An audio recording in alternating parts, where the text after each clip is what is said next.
Hello, my friends. It's so good to be back. It's so good to be streaming. The tavern doors are open. So come on in and grab yourself a nice, comfortable seat, a nice, hearty mug of mead.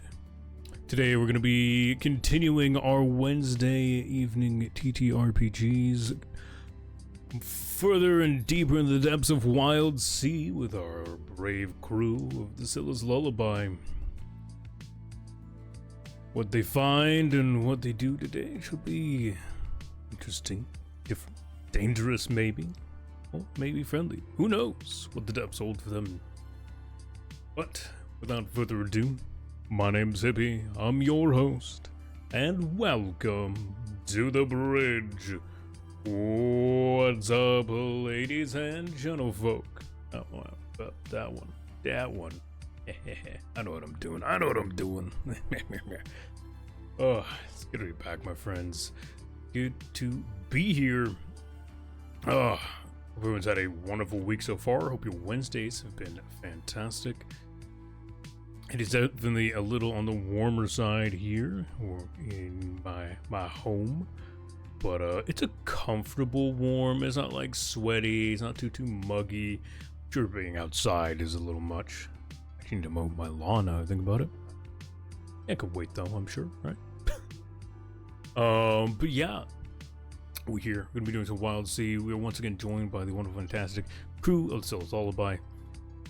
Little Pot, played by, we remember, Tequila. Zachabo Briars, played by the wonderful King Red Howler. And last but not least, the captain of the ship, Lunarl, played by our good friend Kit Kat. Say hello to our players and crew and get started on the adventure. Hello, friends. Hello. Hello. Ahoy, good timing. Yeah? I was almost about to do another game on the Tamagotchi. Good to know the Tamagotchi is good. He's going. I am babysitting your child and he is doing great. Oh man, I am. Those who don't know, my boss went to Japan a couple weeks ago. Came back recently, and to every employee he handed a Tamagotchi from Japan. He's managed to kill his already. He overfed his. But the rest of us are just kind of like, what are we? Are these like mandatory at work now? Do we have to have our Tamagotchis at work? No, the boss will just secretly resent you for it if you don't.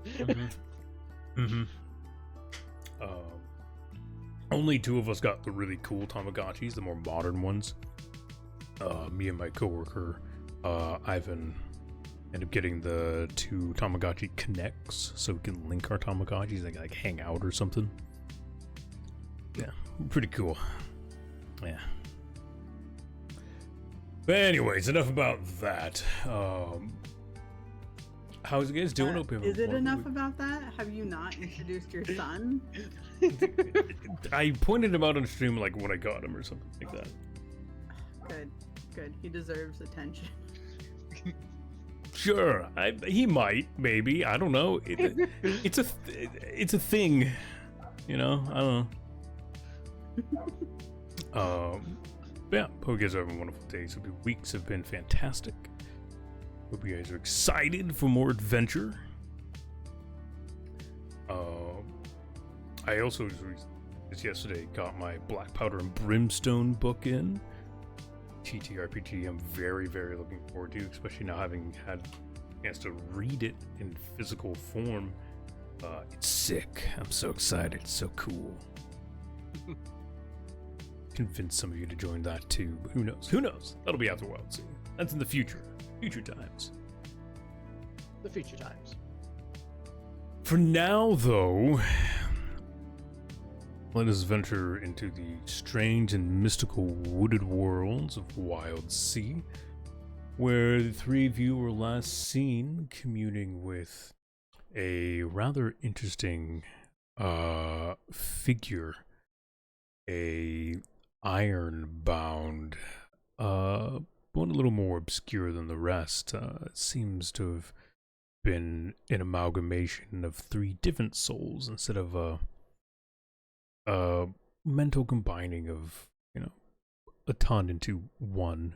3 seem to have made a very prominent personality within the soul that holds everything together, referring to itself as simply ogre. It is yeah. Silence phone. Apologies. Power Rangers show up. Anyways, Quest for the Chaos Emerald. Quest for the Chaos. God, I thank God I got that figured out, right? Oh. You know what's funny? That video is literally never shown up in my YouTube feed ever again.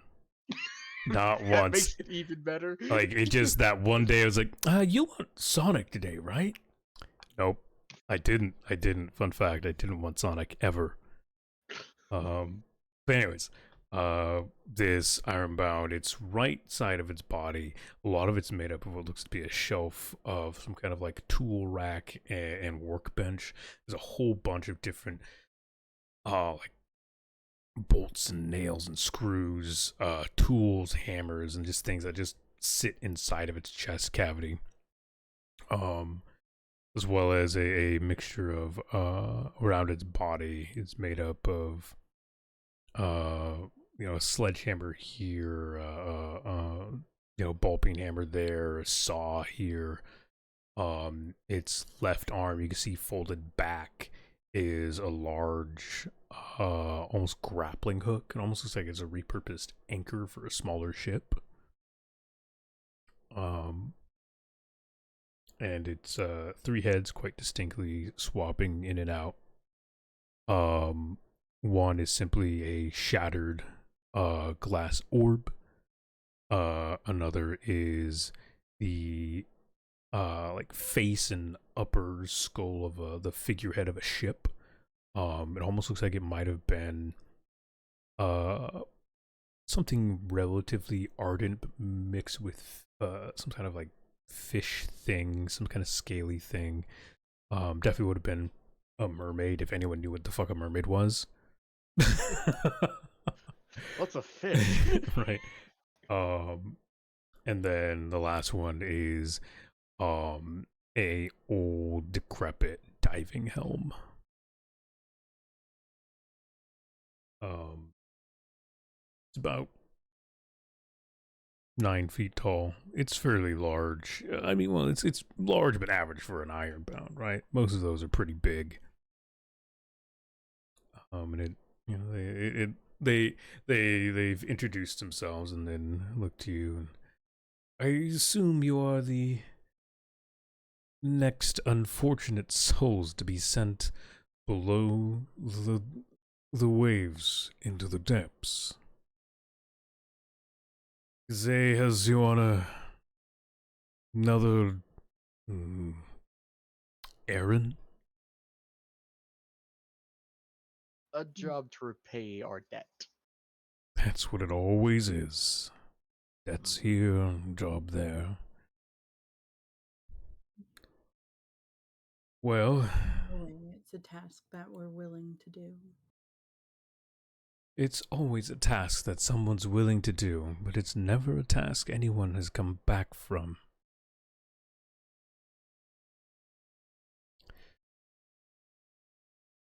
But job is a job, and if you've accepted it, you can't simply refuse it, right? It's best if you get started sooner rather than later. We've come to notice the depths here are a little bit more habitable when it is still light out. The few rays seem to at least ward off anything that would intercept your descent beforehand. Inside the caves, I cannot help you. I haven't been in there myself. Not since the first time.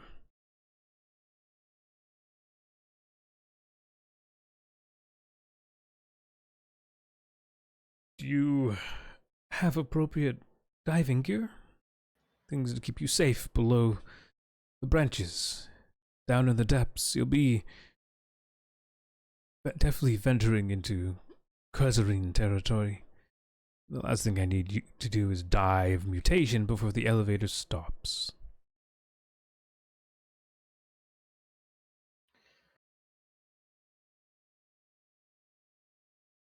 Nothing that would be of great help, unfortunately.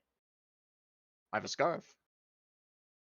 Scarf will do you great for your lungs. They'll be safe and sound inside your new bark skin body, I'm sure. It's fine. Yeah. It's fairly common for most topsiders to not be as prepared. Those with more physical forms. I can always lend you some equipment, though, of course. Deeds are paid in deeds. Here in the Knotteds. So, I lend you equipment. You bring me back something I seek as well. We will be down there anyway, so I see no issue with this. Agreed. Well, come inside quickly, and I'll see if I have something in your size. She mainly looks at Briars and Little Pot. I'm sorry, size small is easy to get? Okay. Size closer to human? Yes. Size with 4 arms? Not very common. Size 4 arms, size covered in spines and 9 feet, 8 feet tall, you know? A little harder. Hey man, I was born this way. And there's nothing wrong with that. Nothing wrong with being born that size. Just, we shrink a little bit. Maybe, have you tried Maybe shrinking? stay out of the sun. Have you tried not photosynthesizing? Have you tried possibly shrinking? I think that's a good idea. I do love the concept of just photosynthesizing as a plant man. Alright. So, Ogre walks back into the metal, essentially shipping container that is their office, home. Kind of hard to tell the difference. There is a wall covered in different tools and equipment and things to help get someone below the depths. None of them are in good condition. All of them seem to be in functioning condition. You definitely notice several are repurposed air sacs from bellow garls. Several others are stitched together in patchwork dive suits or gas masks. One looks like it might literally have just been several burlap sacks stitched together. Better than nothing. They look you over and... Right, well, it seems I might have something in the sizes required for each of you. Looking around, they hand you, each of you a, rebreather. Each one, again, in that kind of repurposed bellow garl sack. It composes of a face mask with tube that links down into what was the bellow for the machine. Now, as you breathe in and out, it basically works as a third lung that helps filter air as you breathe in. And they also hand each of you a fairly simple but at least sturdy looking dive suit consisting of a mixture of heavy leathers and a inner layering of what you think might be plant leaves. They're so worn out and old that it's hard to tell what they could have been originally, but they're definitely browned in time.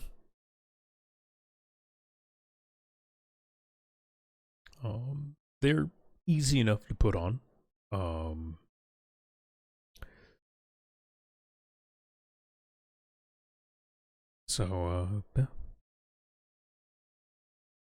They look you up and down, and were you warned ahead of time about anything that might be found down there? I assume not. The Dark Master never really cares about the lives of those he sends below. Absolutely not. Right. Well,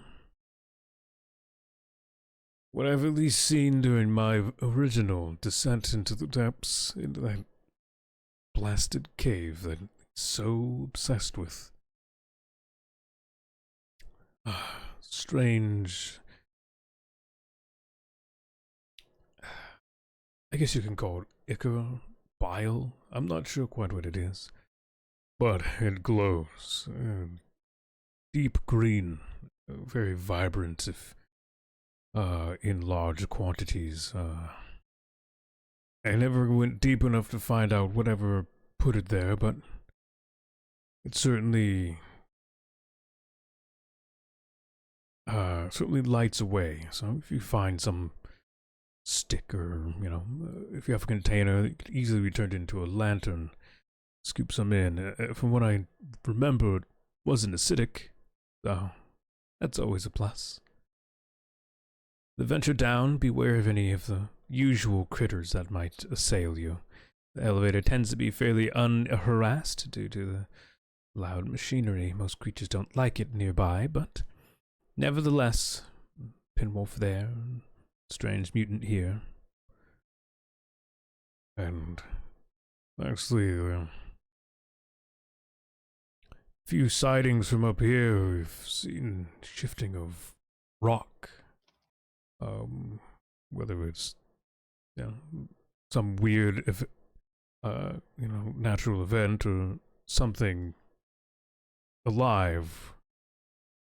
Well, no one's ever come back to tell me, but it is certainly something I'd like to know if you do return. And lastly, the thing I seek was something I lost down there when I first went there. Small communications device. It's probably broken to all ends by now, but it'll be easily spotted by it's lots of dials, small screen. It should have a pair of antennae on top. About a 2 foot by 2 by like about half-foot rectangular frame. Looks kind of like a large radio. It was part of me. Something that kept me whole. And it's been down there for a little too long, I think. Bring that back to me, I'll consider our payment done, and I might throw in something a little extra.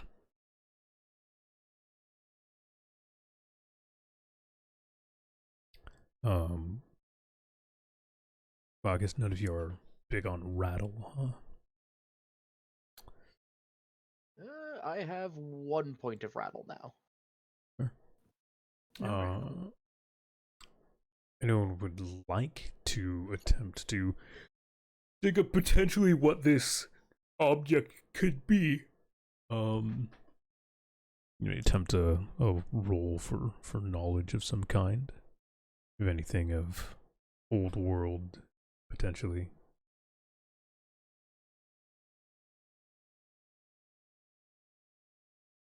If not, then overlooks the three of you and motions you to step out towards the elevator. Is a decently sized steel cage. Looks fairly similar to basically a larger shark cage. A bit more crudely put together. Some very, very crude rivets holding a lot of the beams in place.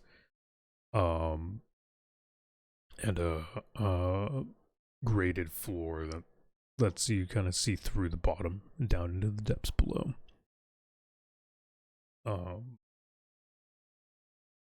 Yeah, is there anything you guys would like to do before you step in and descend?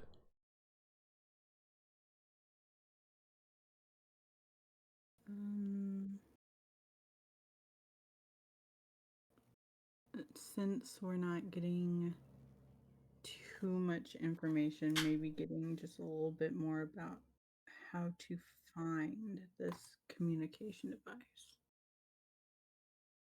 Okay. Possibly see if they remember the last place that it might have been, or they might have lost it. Does it react to anything that we could use to find it? Any helpful information would be lovely. Well, it hadn't been working when I had lost it, though it used to pick up signals here or there on occasion. Nothing audible or distinguishable, but it was at least noise. If you had some sort of radio device, maybe you could ping off of it and get a signal here or there, or at least a notification of location on it, but I personally don't have anything of the sort anymore. I simply kept the machine itself within me. Maybe before you go, you can find something in the market. Someone up there must have odds and ends of what you might seek.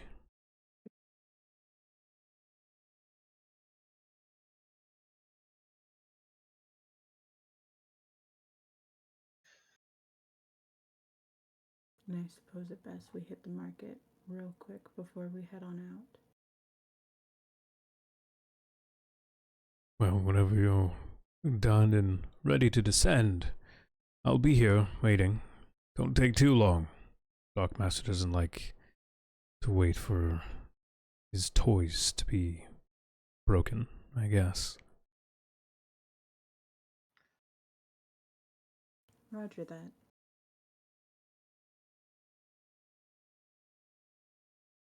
Right then. The market. Alright, so you guys venture off to the market to find essentially some kind of walkie-talkie.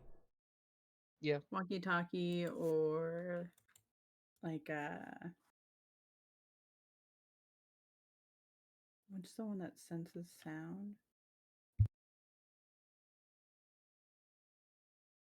Mhm.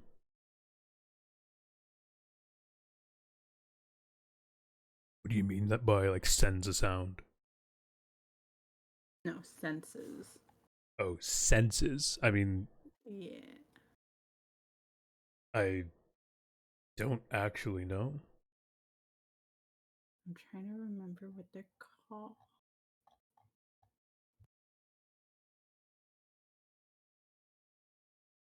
I mean, anything that attempts to pick up like an EMF might work. Generic sensors like that.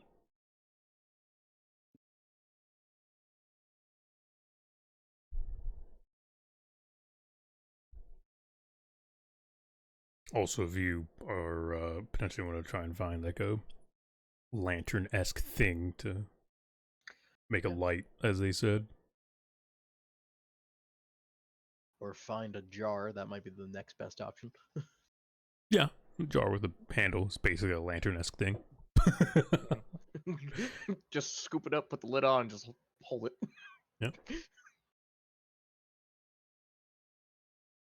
A parabolic microphone is what Parabolic microphone. Might be a little. I mean, who knows? Who knows what people have been making these days? That's what I'm looking for. I'm looking for something like that. Yeah. Yeah, I'm gonna look for a spirit box while I'm at it. We're Yeah, gonna you do know. a full ghost investigation. Ghost hunt. I mean, you could become ghost hunters. Honestly, that's absolutely. You literally just talked to 3. Yeah. Ironbound are literally ghosts. So I don't believe Ghost in hunt. it. There's an entire origin of ghosts. I right, don't believe in ghosts. You're right there, Amal. right. And then yeah, there's also the origin of like you're literally just a ghost. You're just a dead person. My name is Zach Baggins. All right. So yeah, give me. I guess give me a brass tongue roll. Give me a barter. See if you can dig around for these things you're looking for. And with tides, I would have a tide. Tides, like convincing stuff. I don't. Exploration, learning more. Yeah, tides will work. Fine. If anyone has an ability, something that might aid, you may assist as well. Ooh.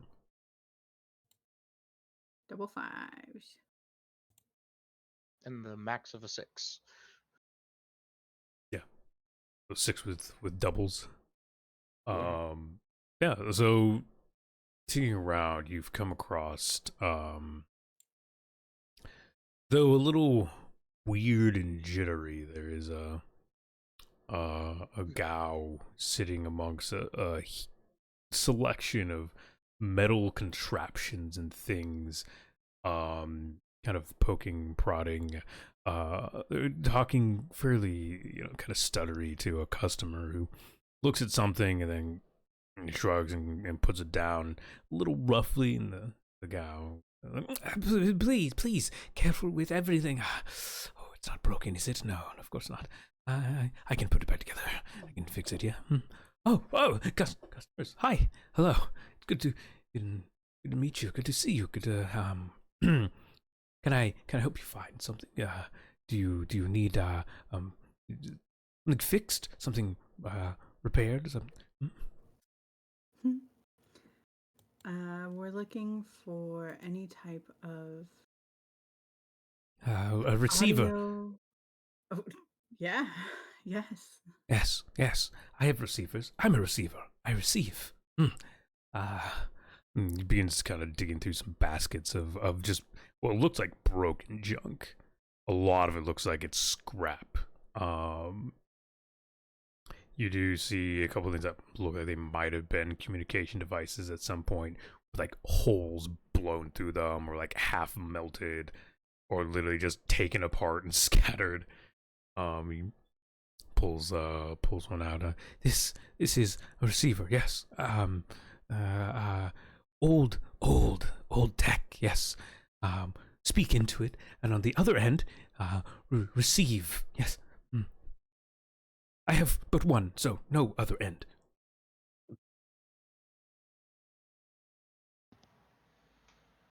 He presents to you a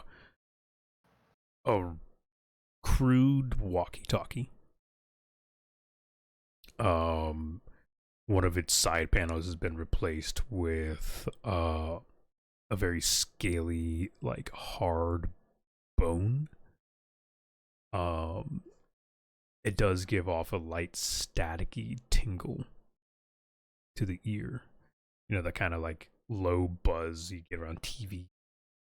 Hate that. Yeah. Mm-mm. It has a constant feeling of that. Great. Don't worry, Briars has a good track record with those, eventually turning them into explosives. Mm-mm-mm. Would you happen to have anything that emits light as well? Light. Yeah. Yes, light. I have things that light, things that make bright the darkness below the depths. You must be, yes. Awful things you'll find. He begins digging through stuff again. He pulls out what essentially looks like it's about a foot long, about 4-inch diameter tube. Kind of looks like a thick glow stick. Inside is a kind of semi-viscous liquid with a multitude of small creatures inside. And here, bioluminescent lampwork. Yeah, give it a shake. The creatures glow when irritated. I've made it myself.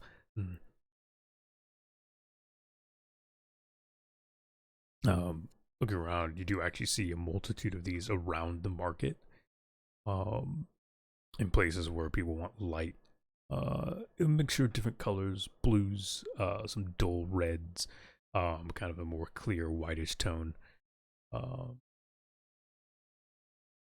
Seems, whether he's telling the truth or not, if he made it, they're popular nonetheless.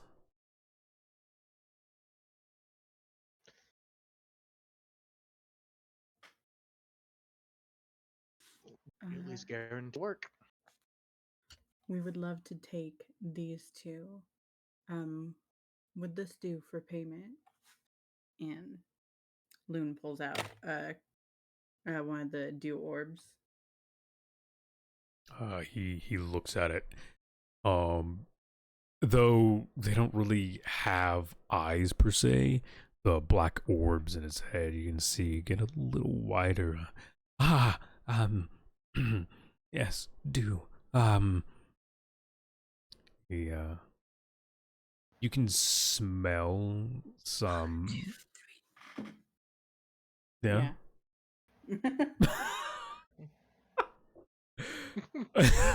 Confusion? Counting begins. You smell it almost smells of like a kind of a grossly sweet sweat scent. He begins fiddling with the flesh on his fingers, which you can see have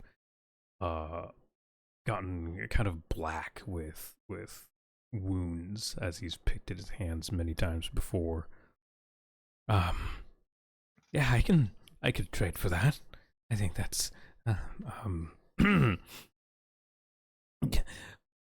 before we agree, you don't happen to have anything metal on you, anything less addictive?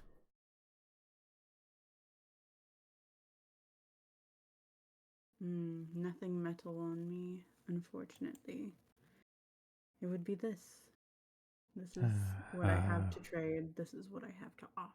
That's fine. I'll take it. And he reaches out, he grabs it and holds it very kind of gently in his hand. And yes, the fair trade, fair barter. Come back alive, unlike others who have bought from me and not returned.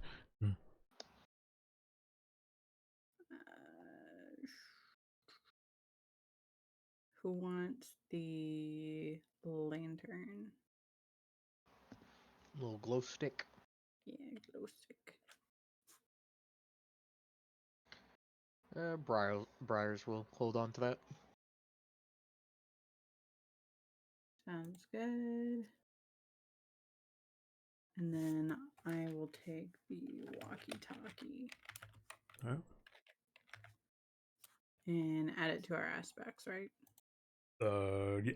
The walkie-talkie would definitely just go into it's just a thing you will have. The lamp should go in as an aspect. Only it'll be a 2-mark aspect. Yoki dokie.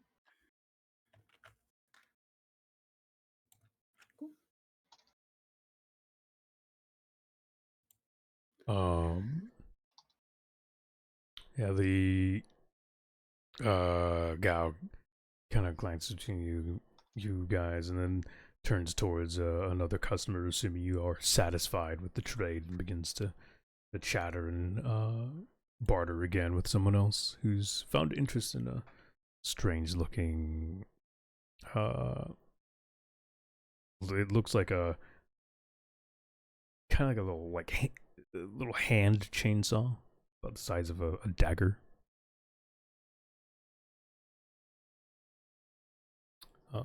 No, we want that too. Actually, I've got more. No, More we just head addictive straight back. chemicals. We head straight back to be deployed.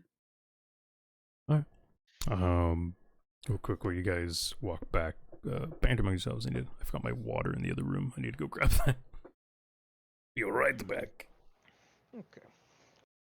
So we need to find a pre-verdant air purifier for Kazay and a small little radio device for Ogre. My only hope is that that air purifier, whatever it is not gigantic.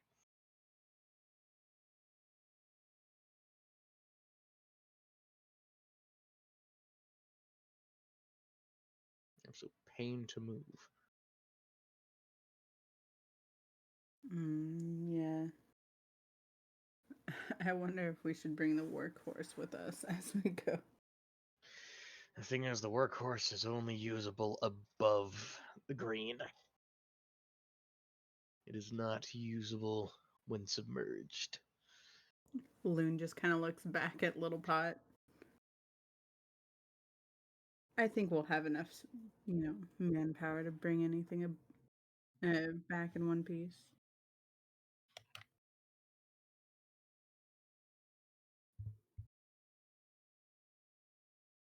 I'm just kind of thinking, what if we make the workhorse able to go below? That would be useful, but who knows how long that would take. And We if just take Terramont. Gothmaster, If not that now, would also though, be an option. maybe later. Could be useful, definitely. Welcome. Wow. Blah. Wow. I return. Blah. Wah. Blah. Alright, so, you guys are ready to rock and roll. Turn back to the lower parts of the docks and find yourselves ready to board the elevator down.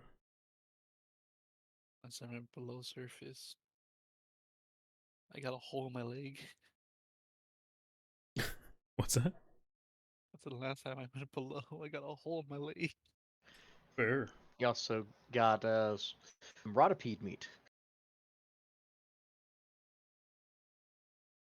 Also true. You didn't get to freaking try.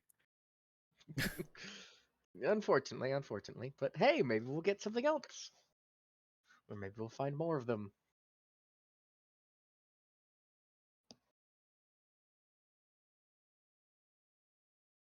So, boarding the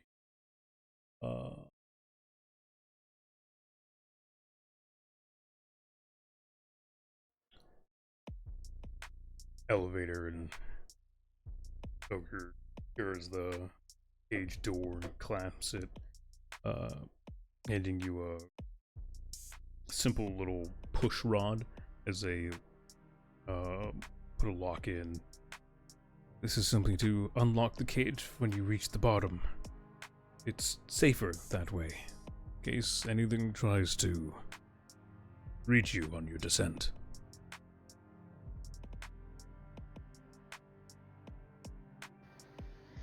Guess that would be best. You know, Yeah. just fire me. Don't worry about returning it. We keep it simple for a reason. And, well, do try to return yourselves at minimum. I'm tired of sending people to their death. That he pushes a lever and the jolt, the elevator begins to descend. Pulleys whining and grinding as they go deeper and deeper, and very quickly the consuming darkness of the depths becomes apparent around you as you will swallowed up in shadow. Very occasionally the sun beam through the lower branches. Distinctly there is one small ray of hope that is consistently aglow down the center of the elevator cage, barely illuminating about a 4-inch diameter of light in the center. Whether it's done symbolically from above or just a weird natural growth, hard to tell, but it is light nonetheless. As you descend, the branches grow darker, rougher, more wild and twisting. You begin to hear less of the sounds you're used to, chirping of birds, the rustling of leaves, and more the distant creaking of branches and occasional hiss or skittering noises.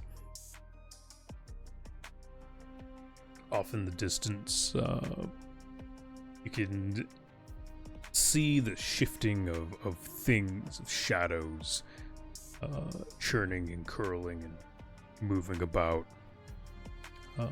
Whether it's simply a trick of the light and the worries of the shadows, or actually things moving about, hard to tell.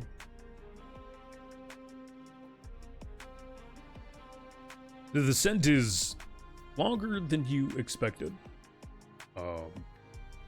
10 minutes. 15. The small light that's been your little beacon of the upper floor slowly fades away. And as it dips into blackness, seeing more than a couple feet in front of you is hard.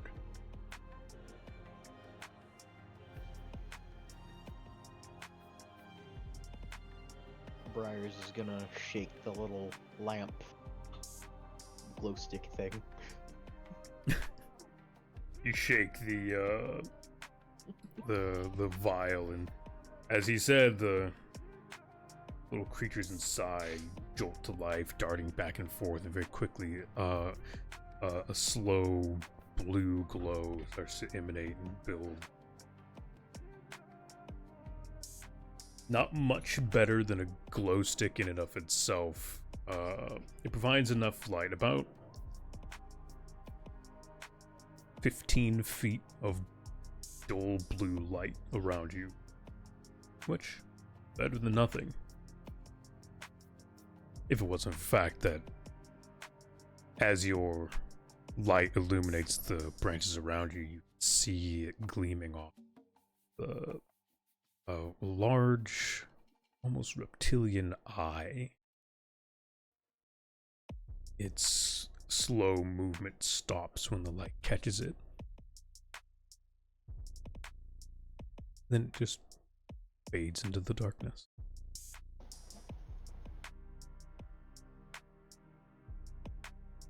Is it a problem that I want to hunt that now?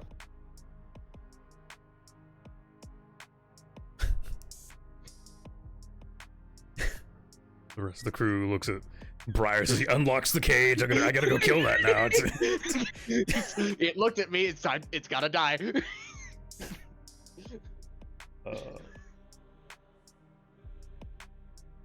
You can also see the occasionally along branches and things, some medium size. They're probably about the size of probably, I guess, kind of technically small. The size of a cat, but a Maine Coon. I guess they're a large cat. Big cat. Those big cats. Some kind of slug-like creatures. They're in small clumps and little communities gathered together. They seem to be munching on fungal growth deep down in the depths. You can see larger accumulations of creserine around the fungus and the trees and branches that they seem to congregate around. Branches around that have definitely begun to rot. The bark around them stripped, whether by the fungus or the creatures. You'd have to sit there and study, but I don't think any of you want to. Don't think we'd be able to stop the cage either. Then, finally, below you see stone, rock, a small platform built down here of metal fragments and sheets barely held aloft along the cliff edge catches the elevator and comes to a very sudden jolting stop, shaking you guys a little bit. The ride altogether took maybe 25-30 minutes, but it's hard to tell down here with a little light.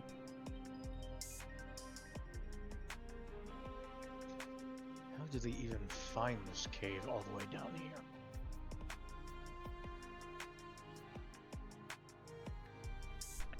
Bad luck, good luck, who knows?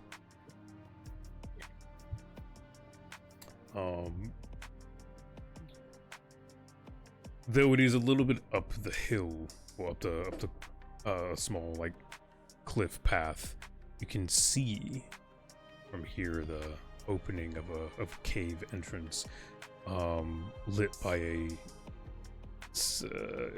a greenish glow.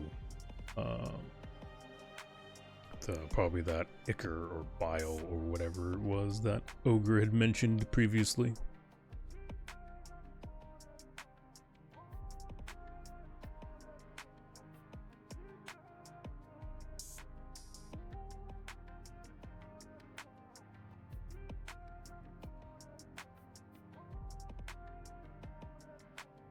Assume y'all would like to leave the cage.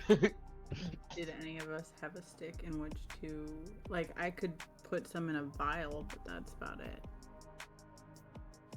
No, well, we're surrounded by trees. I'm sure you can grab a stick.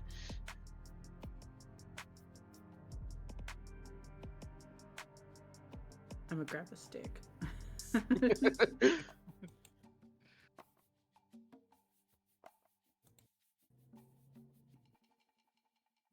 You grab a stick. And I scrape some of that shit on it.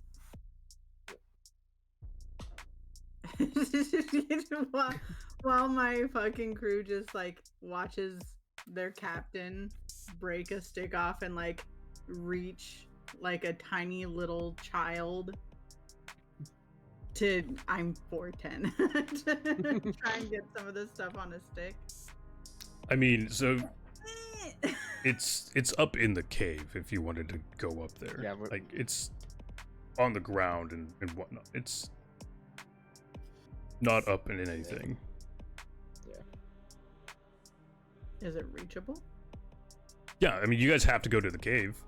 Yeah, I want that on a stick. Yeah. I'm gonna open up the cage and let's get going. You notice there's distinct. Women and children first. Oh, just Loon? So just learn entity is both.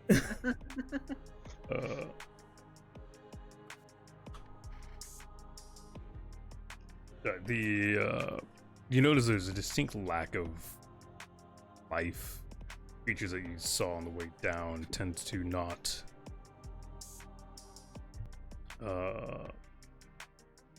congregate near you, it seems. So, gang, what's our likelihood of making it out of this? I say about a 0% chance. I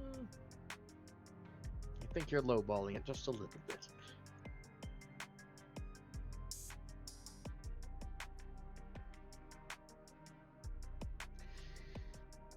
Better question is, how many limbs will we have when we do get out of here? Fair. Better have all 4. It sold a little extra when I had. I hope I keep mine. I just got patched up.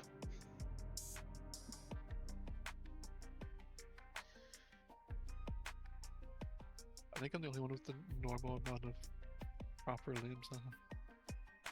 No, Luna's proper limbs. The normal amount? Yeah. Yeah, it's still. Amount of There's limbs. just Do we not count wings? as chameleon skin. There's just a chameleon skin on one of the wings. Yeah, I mean, I don't count wings as limbs. Are wings limbs on a bee? Is that how that works? Wings count as. You talking shit about my wing? Yes. Talk shit about your wings. I'll fuck you up. Living stands in a defensive mode and squares up. Wings are considered limbs. Then sure, I guess you were the one with the normal count of limbs. You fucking semantic. Technicalities, spectacalities. There's a cave. Alright. Yeah, if you get venturing up the cliffside, towards this cave, you can, the ichor that has kind of pooled a little bit around the cave entrance is,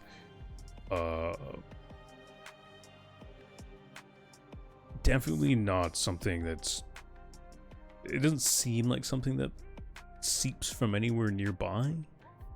Its source is unknown to you, but yeah, you can kind of stick a stick in it, and it kind of stays.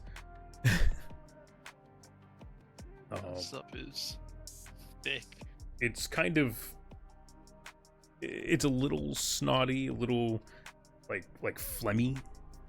Oh, this is sounding so good. It doesn't stay on the stick well enough to just use it like that. You would need a container and a stick to hold it or something. Okay.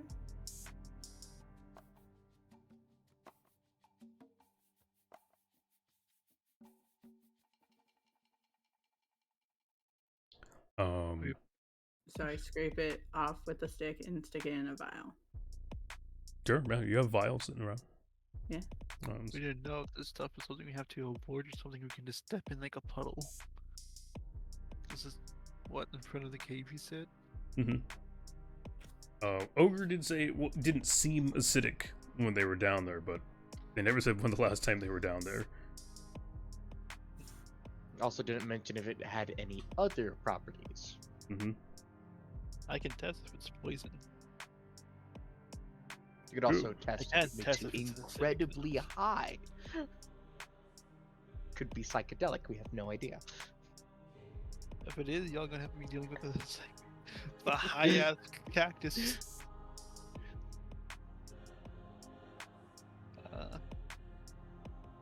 How are we gonna test if it's acidic? Well, the stick hasn't melted. That's probably a good sign. It's not acidic to plants, at least. I guess I'm just gonna stick a finger in there, see if it's poisonous or not.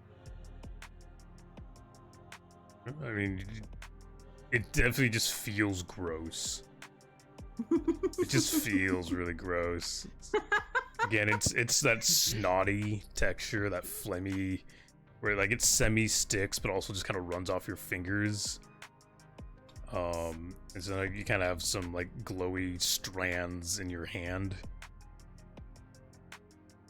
This better just not be monster snot, I swear. It could be far worse things. I than mean, so snot. you can't physically like taste test it or anything because you're wearing Yeah. a suit. Yeah. Which I did actually forget to do. There is very visibly Cresarine particles floating around. Oh, that's fun. Mhm.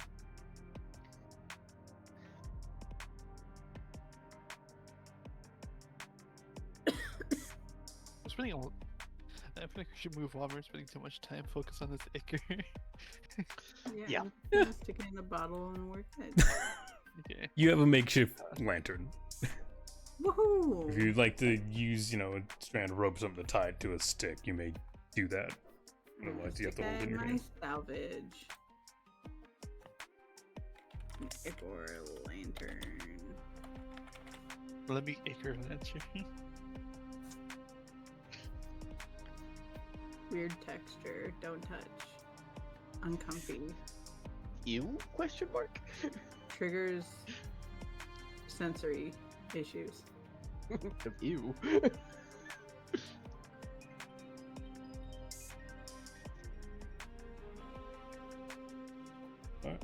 So, venturing into the cave, though the mouth is only maybe a 10-foot by 10-foot opening, the cave tunnel kind of opens up a little bit more as you get deeper. Its walls are definitely a little smoother, definitely eroded by water, and smoothed out in such ways. Also potentially carved by smaller critters or things that have been living down here for a while.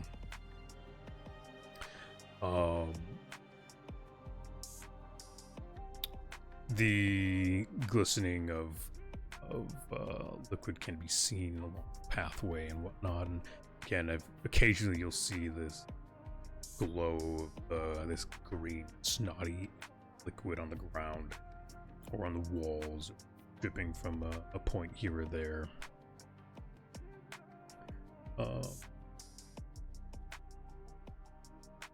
You come to a small chamber room, maybe 30 feet in circumference. Its roof is quite tall. Your light can't illuminate from this distance the ceiling above, but you do see the very tips of stalactites, whichever one's the ceiling one. I think it's tight. I think it is tights. Okay. And around the room and along a little bit up some of the walls, you can see the same similar green glow, but instead of in pools and spewed across the ground, they're in small orbs. I say small, but they're probably the size of an ostrich egg. Small, these egg-sized, Chaos Emerald. about the size of a chaos emerald, same shape. Blue hedgehog seems to be licking them.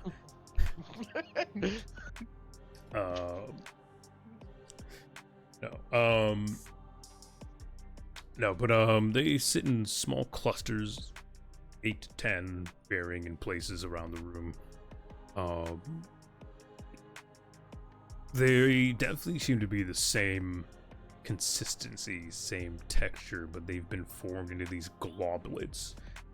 These, fist-sized globules that seem to hold their form.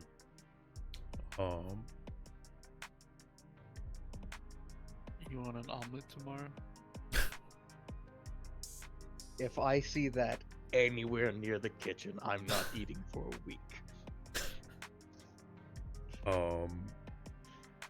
Off to the left side of this chamber, another tunnel, smaller than the rest, probably 6 feet tall at its best, disappears into darkness. And then in the back chamber, you can just barely make out a multitude of tunnels, ground floor and up. Also, each one disappearing into darkness. A couple of them have a low green glow coming from deeper within, but nothing visible.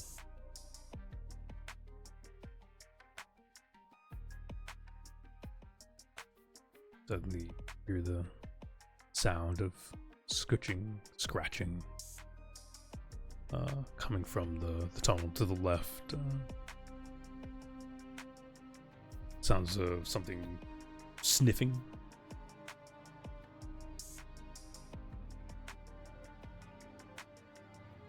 Then you hear the sound of louder scratching. Sounds like stone on stone.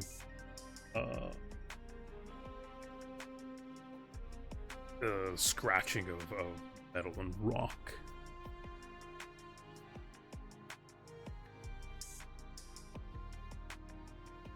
What would you like to do?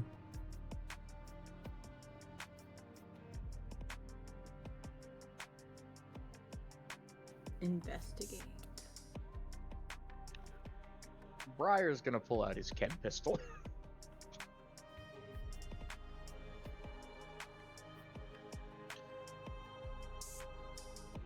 What are you doing to investigate, Lou?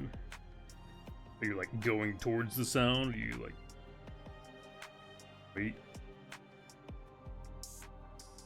I'm gonna go towards the sound. Venturing towards the sound. Noise gets closer, a little louder, scraping, drifting. And if you hear the sound, sounds like there's more than one. Delicious. And as you're poking your head into the tunnel, your little light catches the glimpse of something sharp, spiny, points, small beady eyes, and a decently length snout. As the creature comes towards you and stops. It's not all that big. It's could probably be picked up in both hands with ease if it didn't weigh potentially 60 plus pounds due to the stone and metal that make up most of its body. Creature usually seen at night, on occasion daring the trips up into the higher branches to sustenance or munch on things or catch lightning strikes. Small hedgehog-shaped creature, half of its body formed of tough-looking fur, snout ever curious and sniffing, back and lower posterior are made up of gems and hard metals and rocks of different colors and tones. It stops as it sees you in the light. You see another one just barely as light glinting off of its metal hide. It'll eep, and multiple sounds or eeps coming from within. Kind of don't make something cute. Stares at you for a bit. What do you do? No, I know you. This is gonna be cute and it's gonna be bad. gonna make it into the mystery meat for a school lunch.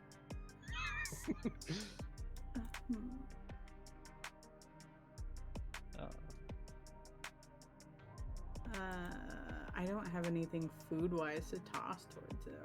Or I couldn't toss a do orb at it. I'm not gonna do that. Okay.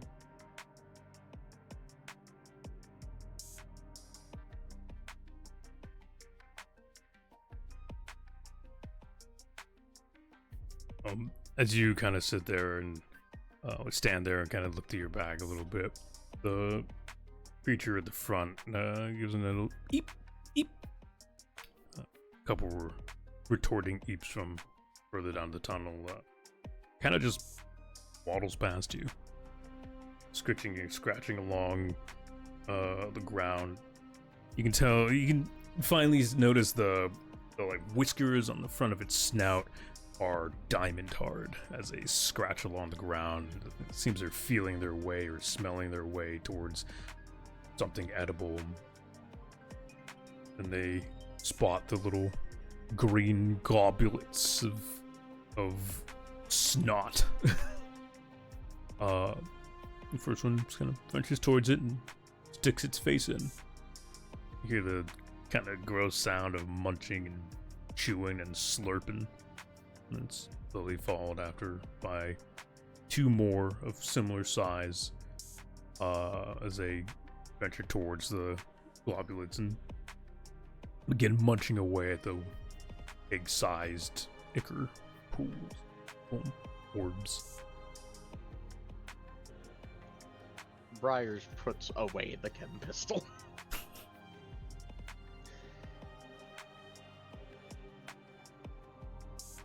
I ain't lowering my guard. These things can fucking shoot missiles for all I know. They are Venom, clearly, no.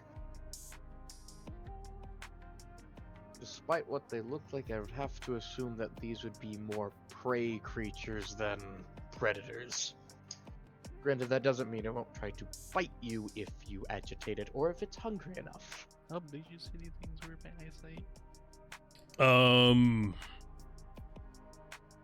The biggest one is probably like dodgeball sized. The hell laid that ostrich-sized egg?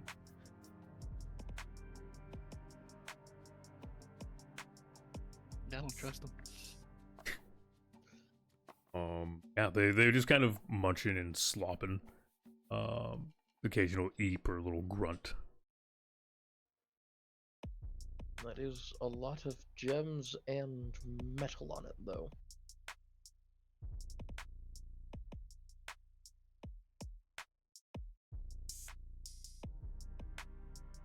I would do stuff, but Harley is barking. That's fine. I don't mind. Do stuff. Do things. Doggo's got a doggo.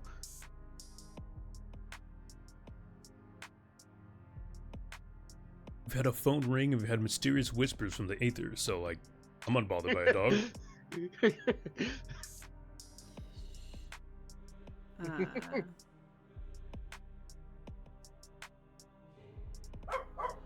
I mean, yeah, fuck it. I'm gonna try and tame one. I want little eeps, very cute. Give. All right. Do you want to try and study it first, or are you just gonna try and offer it something to bring it towards you? Studying is a really smart idea. Let's do that. Yeah, you fool, you expected me to say let's not do that.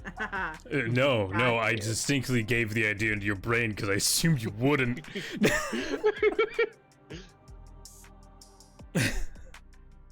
So yeah, give me a study. And add in, again, it's probably tides or instinct. You have it. I don't think you have anything aspect-wise to help towards this. But if anyone else does, it might help, but no. 555s, baby. You, what do you do? Like, what are you like- doing? I'm slowly, cautiously approaching them Mm-hmm. with little Iker lantern, Mm-hmm. and yeah, I just pull out a saddle out of fucking. Just kidding. I highly discourage riding on the back of a spike ball. If I put a saddle on it, then I'm not touching the spikes. Also, definitely not big enough for you to sit on. That also is true. I'm small. I'm just a small little You're girl. not a toddler. I'm so light, that's why I can fly. Except you can barely fly. You can Um, due to mutation. You know, as I cautiously approach it, I'm just gonna kind of reach a hand out. Is there any part on the body that's not spiky? Its face and like paws and underbelly are furred. Okay, But yeah, it's I want to try and scratch its nose. like it looks like a large hedgehog. Okay. Oh, I want to scratch its nose so fucking bad. I Does thought you anyone were have a wanting to fucking worm? study. Right? It was one This from is a a study study roll. too. This is touch. sorry. I'm approaching it cautiously and just, you know, looking at where to touch it. Where is this thing petable? Where can I where can pet? Where can scratch? Where can scratch? I mean, I guess that's studying. It's called fucking around and finding out. So you lean in, you get a little closer.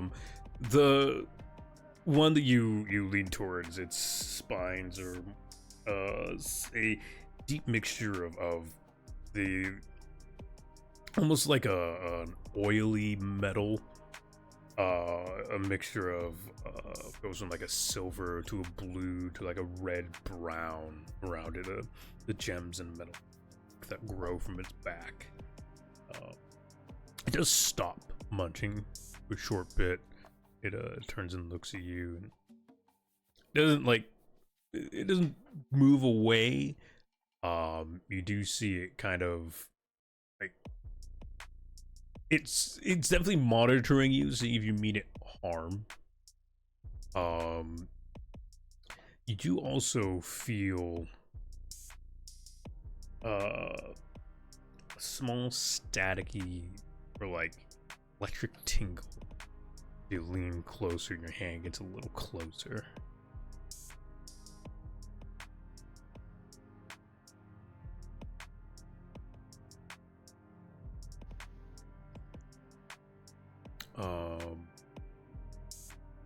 Would you like to do another study test, or would you like to Give.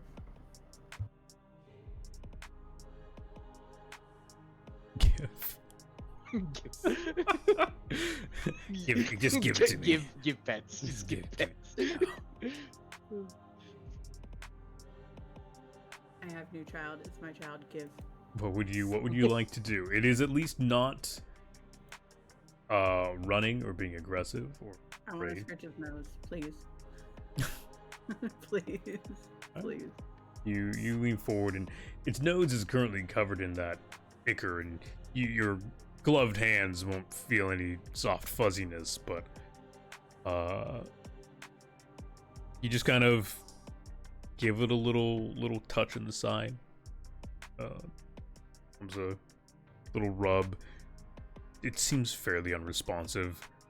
As long as you're gentle, it seems to not really care, and it goes back to gives a little eep and a snort as it shoves its face back into one of the little globs of ichor. So happy. All right. That's all I wanted. I will continue to go look for the stuff that we're looking for, but now I'm exceedingly happy. He's going to put this as a major milestone. Your captain, immediately entranced by the small, cute hedgehog rocks, like just it just creeps up, rubs its side a little bit, and like turns back to you guys really giddy and happy, ready to continue. Okay, Right. now that we've gotten your energy up, It's kind of Let's get like going. dealing with a bard in the group. I have been inspired, and we shall continue. luckily it had already something else to eat other than trying to bite your finger. Hooray. So where you guys going from here? There's a tunnel that came down, which is a little tight for the bigger members of the crew. And then there's the multitude of tunnels in the back wall that kind of veer off in several directions. Let's say we have Loon Scout the small tunnel.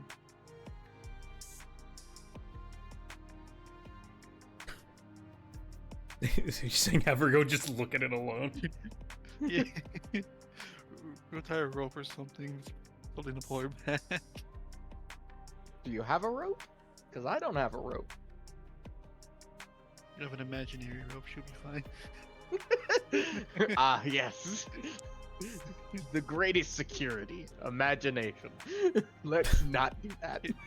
No, let's go. We should probably.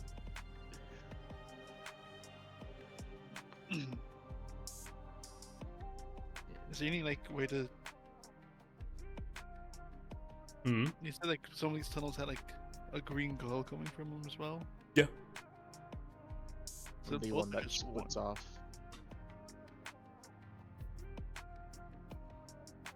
There's about 7 tunnels. 4 of them are more ground level. They vary in size, twists and churn. The bottom right one has the green glow of ichor, of that snotty ichor coming from it. And then there's 3 more above those. The center one significantly larger than the rest of them. And either side of that, wind and twist off. Both of those also have a kind of greenish ichor.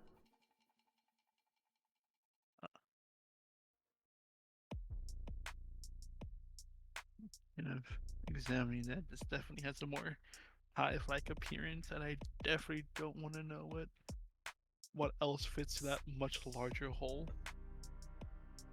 Yeah, I'll tell you what fits that larger hole. Yeah, got him. Anyways.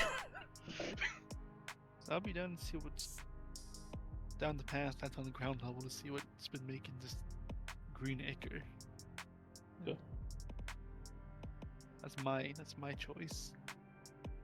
Loon hears your stupid joke and bursts into flames and And dies. haha, got him. Got him. Never to recover because she's dead. Got him. Never gonna recover. This is something. That's your son. I was about to say the radio.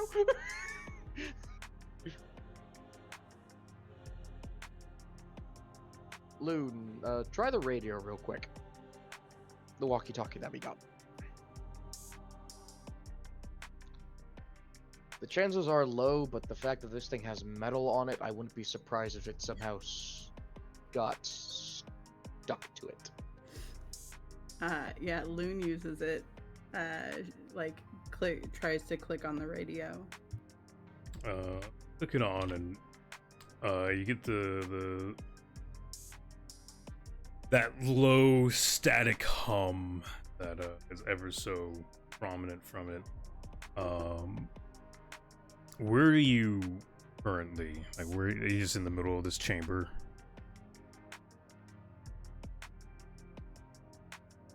Yes. Okay. You just get that low static hum. Nothing seems distinctly giving off a signal.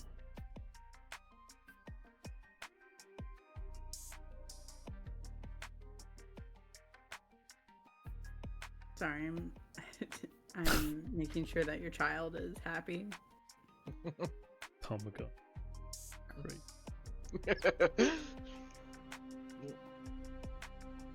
It's time to I explore want the it tunnel completely. reiterated that you left me in charge of him, knowing that I would do this and not ignore him. So Fair. Let it die, let it die, let it show up and die.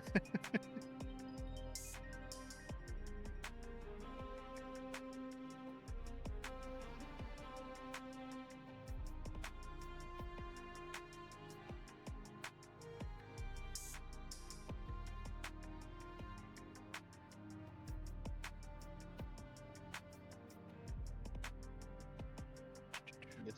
After that, at non-response from it, gonna help Little Pot check out the cave or Okay. the tunnel.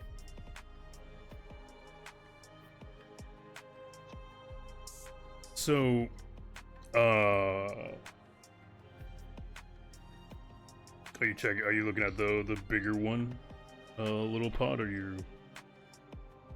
Yeah, the one that's easier for a little pot to fit in. Fair. Yeah, this one would be quite easy to fit in. It stretches to about the ceiling. If you were to climb up into it, light would actually be able to reach the top of the cave here. The tunnel is definitely carved.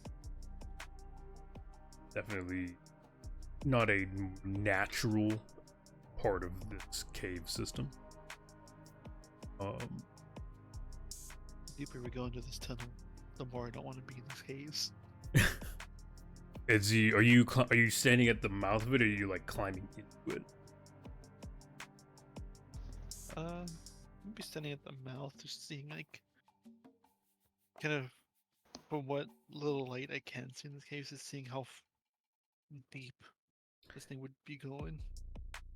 It seems fairly deep.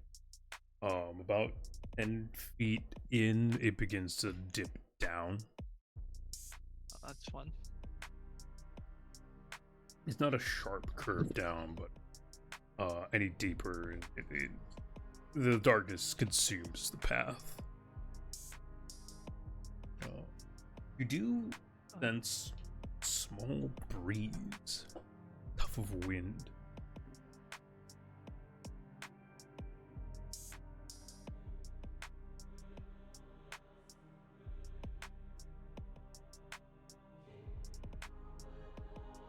We got that device working yet?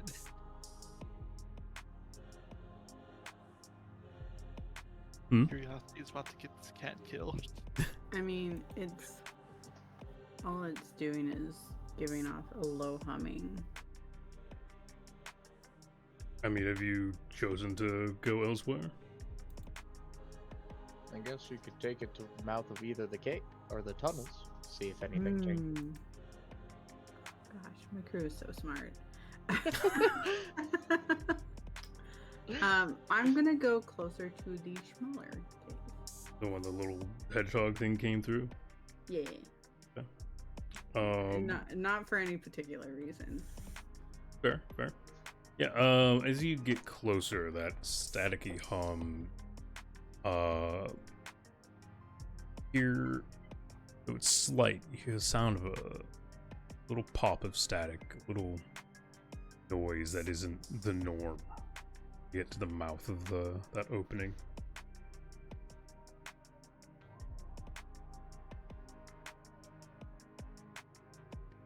And then the breeze, was that coming from? It's come from the larger hole in the back of the wall. one. Yeah.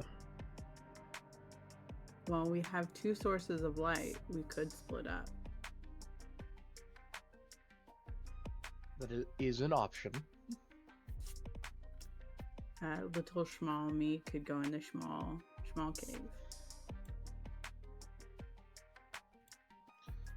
I hope you know if you get into trouble, we cannot help you though. I might be able to. I can flit away. Do a Flit quick where? flit. Up isn't an option. You're just gonna At flit. least not in there. If we're splitting up, I say you go with our captain, and I'll brave this larger tunnel alone. Like so then, more help would be easier. Well, if that's the case, then you're going to need the lamp.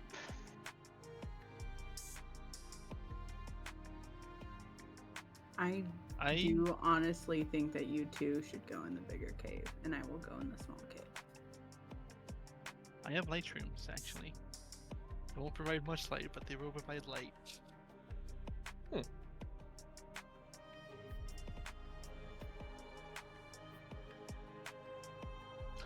Guess that's an option. I'm gonna rock paper scissors to see who gets. Who gets briars? Yeah. Well, here's my look on things. If there's more people in this small cave, then it makes it harder to quickly evade away because there's not as much room for evading. But you'd also be evading with a man who's just spiders and a skin suit. I mean, it'd still get in the way, and it's like, you know, a cramped hole. Whereas you guys are going to be in a much larger hole and need to have people, you know, covering a larger amount. How of cramped space. is the hole? You know, the loon would be going into. Its tallest point's about 6 feet tall.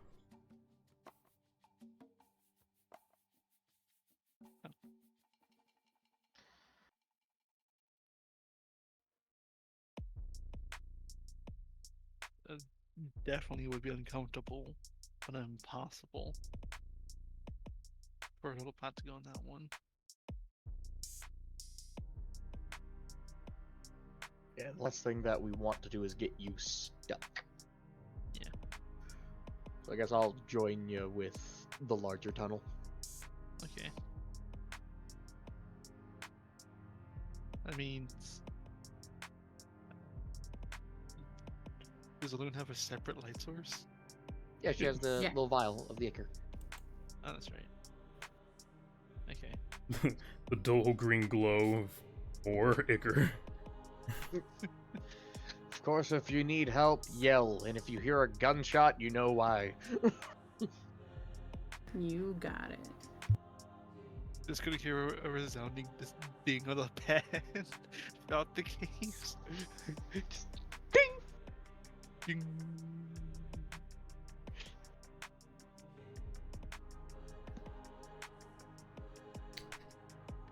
All right, so, I guess,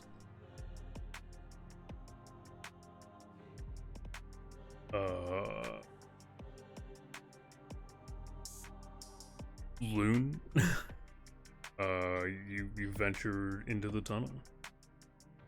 Heck yeah. Quickly, the light of the glow tube fades behind you as you shift and wind down this cave.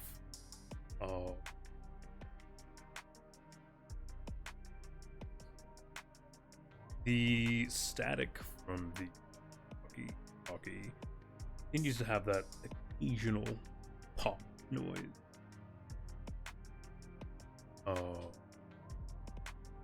Occasionally it crackles to what might be considered that little bit of life, you know?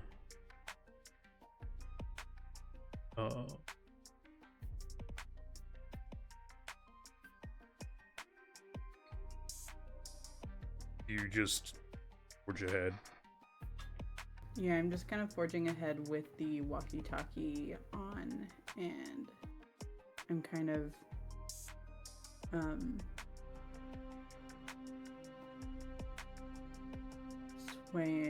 swaying it from one side. The classic from one wall to the sweep, other. you know, a little scan. Yeah, a little sweep scan. You definitely hear it before you see it, which is an oddity in of itself, as over the walkie era, low voice, raspy, and almost sounds like they're dehydrated. Help me. My name is Zach Baggins. When I was young, I did not sign up for this. What do you do? I try and talk into the walkie-talkie. Are there any buttons on it? Yeah, there's a knob and a button. Yeah. I click the button and like press and hold. Mm-hmm. Hello, is someone there? Are you in this cave with us? You get no response. Big, smaller, like big hole, small hole. Which one? What? Big hole, small hole. You're already in the small cave. Small one? What? Yeah. I'm immediately confused. What?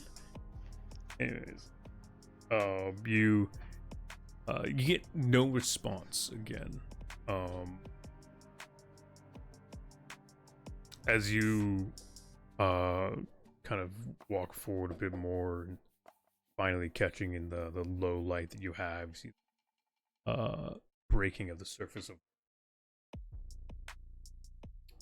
lying on the ground, tattered suit of what could have been leather at some point, but now just shreds of cloth.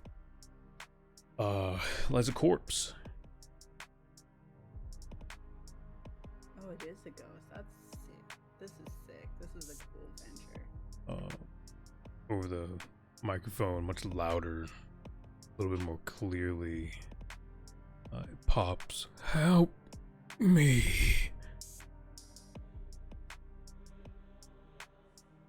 I'm lost.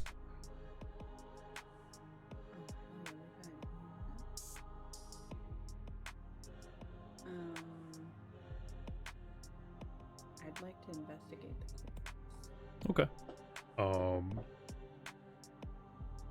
You lean down over the corpse, and it's a man. The body appears to be ardent. The composition of their I guess dive suit is similar to ones you saw up in Ogre's office workshop.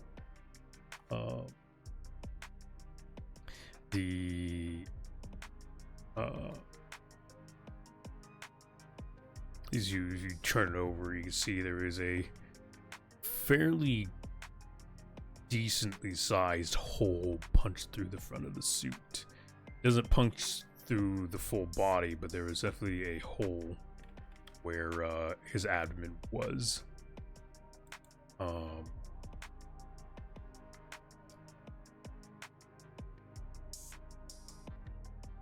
The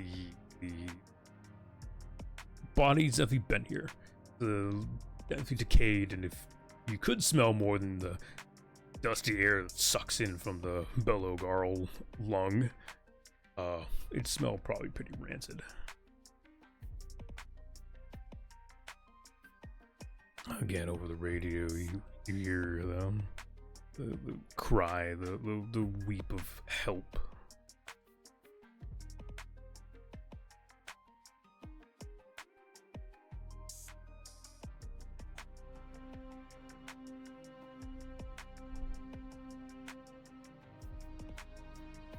Like to do anything? Would you like to move on?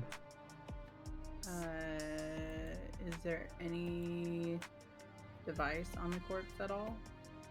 No. There's a blade on his hip, made of bone, but there's nothing substantial to gather from him. Okay. I guess technically there's a third lung on his suit, but it's shattered. Okay, I will press forward. You step past. Again, over the walkie, you hear the wheezing beg for aid and help.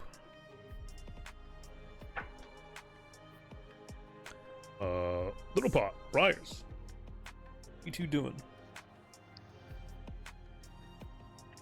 So we don't see Lunigan. Who becomes captain? You're gonna go on through the whole of this conversation. As Briars just looks at Little Pot, I'm starting to think I should have gone with the captain.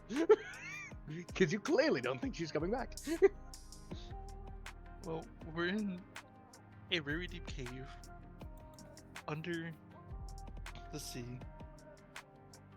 Our chances aren't exactly spectacular.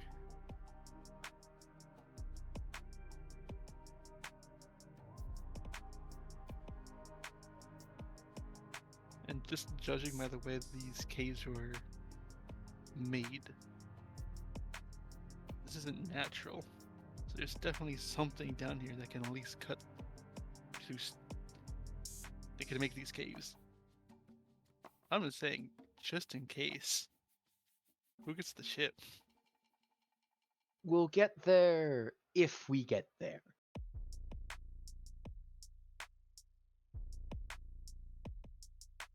Besides, if it's a thing that made this, things can stop moving. Especially when you shoot it enough times, or you hit it enough times.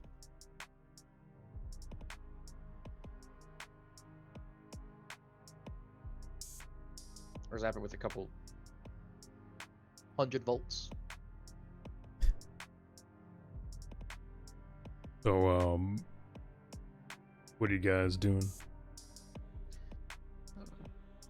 Or just following like the path made in this tunnel, just kind of Trying to... cautiously. Yeah. Briars is gonna figure out where the air is coming from. Okay. I mean, so you guys continuing down the tunnel. Yeah. It does slowly dip lower and lower. The small clusters of those green globs are occasionally spotted here and there. And the air gets a little bit more kind of humid. It's a little warmer as you go deeper.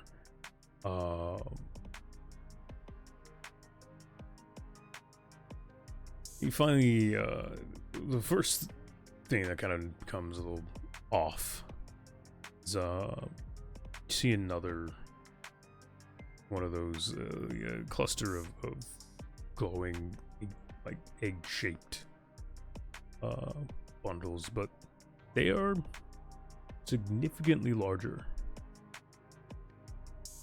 They're about man-sized.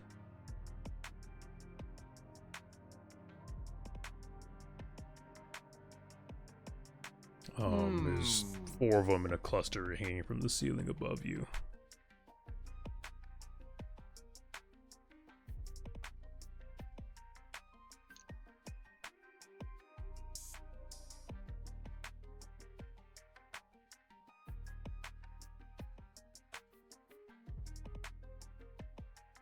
What do you think we should do?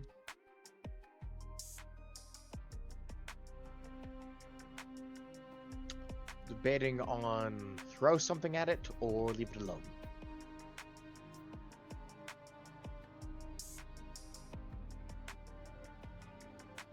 Is there a rock around?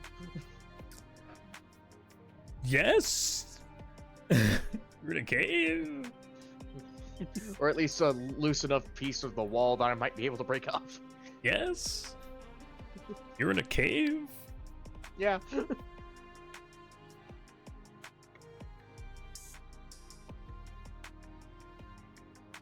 So you're throwing something at one of the globs?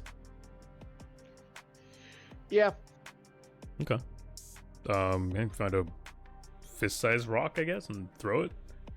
Are you like throwing it just to like? Yeah, I guess just throwing it at it, see what happens. I guess. Pretty much. Yeah, I mean the rock hits it. And the surface kind of gives a little bit. It seems kind of soft. Then the rock just glides to the ground. It echoes down the tunnel.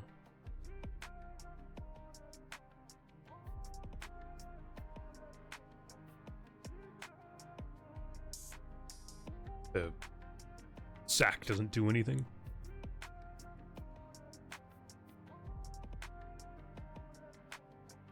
Do you want to throw something else? Do you want to? And throw briars at it? I mean, you could give it a go. Yes. That is an attempt.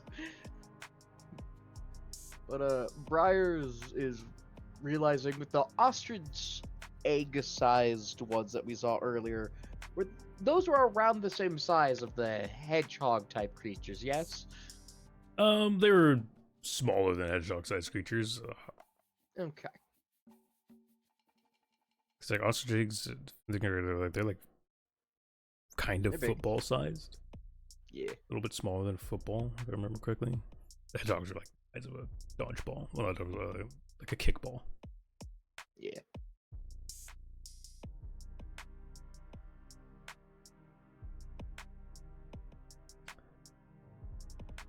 What you guys want? You moving on? Or you gonna try and poke it again? Let's say we move on and we don't poke a possible bee's nest. Alright, my next option was to just climb up and scrape it off. Alright, well, you guys keep moving on. The tunnel winds and turns and occasionally gets a little smaller and then wider again. And this path is definitely very carved. It's generally pretty smooth, though the walkable path, that smooth walkable path, tends to kind of twist around. Occasionally goes up the walls or around the sides here or there. It's not always ground level, so occasionally it gets a little rough to climb past things, but never too bad. You see more of those larger sacks. And then the cool air, although that humid air suddenly becomes very cool, very cold, to the point you can see your breath. Well, I guess if you weren't wearing it, you can see where you exhale out the mask, I guess. Yeah, the small bits coming out. Yeah. You can feel the sudden cold. It's for but a moment, almost if you'd walked through something.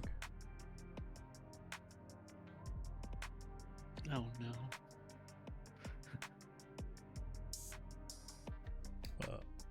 As you continue to by, the humidity picks up again. It's starting to become a little uncomfortably warm inside of your suits. And as this uncomfortable rises, you finally hear the sound of scuttling movement. You hear the sound of sloshing. And around the corner you can see the shifting of green glowing light source spreading to and fro across the hallway.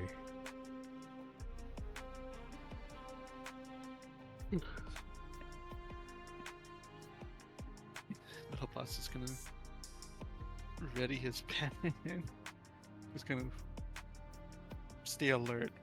Do all like where he last hears the skittering and whatnot. Just So, Loon, Yar. as you continue to wander the tunnels, At this point, the winding and twisting tunnel is, you occasionally spot the offshoot tunnel here and there on your left or right. Rarely a tunnel from above disappears into the darkness. But continuing down the main path, you find another cluster of the little globulates of My ichor. babies. Aw. As you closer to one, you notice it kind of gargle.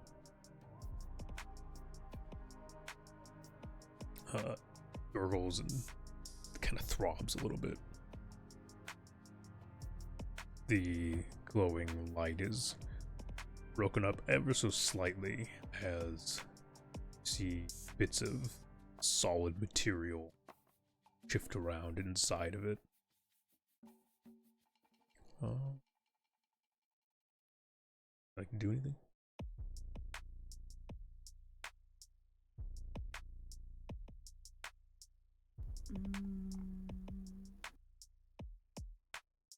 Is it like, could I possibly put this material in a vial, or does it look too... So it's currently inside of one of the, it's a little bit bigger than the ostrich-sized ones.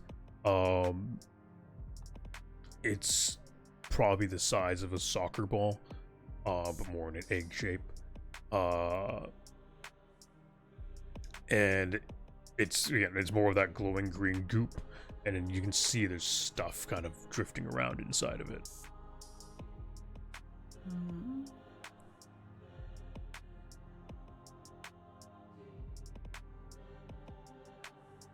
I'm going to leave it alone. Okay. Kind of skirting past it and doing your best not to disturb the thing. Once again, your walkie kind of bleeps and picks up a signal. It's a little louder. This time the sudden static and noise echoes a little bit down the tunnel. Again, it's kind of unrecognizable white noise, but it's different from the norm.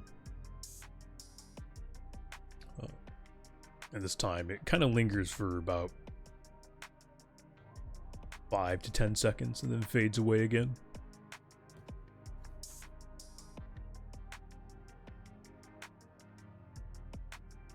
I'm gonna try and talk into the walkie-talkie one more time. Just another like, hello, can you hear me? Do you see my light? You speak into it and you don't get a response. Shortly after you speak in again for about 5 to 10 seconds, the white noise shifts a little bit. Not audibly anything human speaking or sounding, but it is a different white noise than normal, louder, and it kind of echoes down the caves. As it does, and as it finishes, from one of the tunnels behind you, you hear the sound of like scritching noise.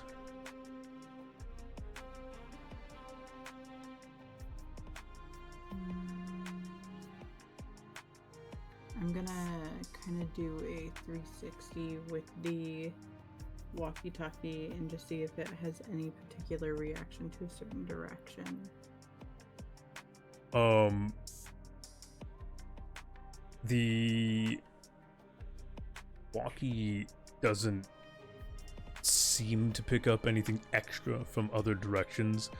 You do get a small, faint pickup of the help me again as you point it backwards.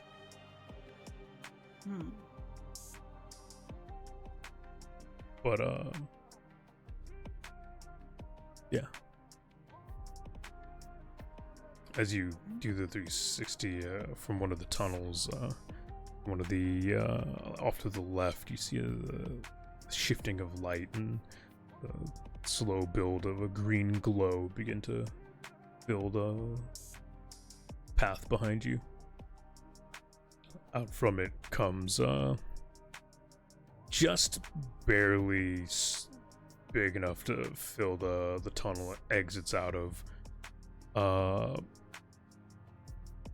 Probably about dog-sized creature covered in a hard exoskeleton, spiny in nature, its feet ending in fairly sharp pincers to help grip at the harder, smoother rocks.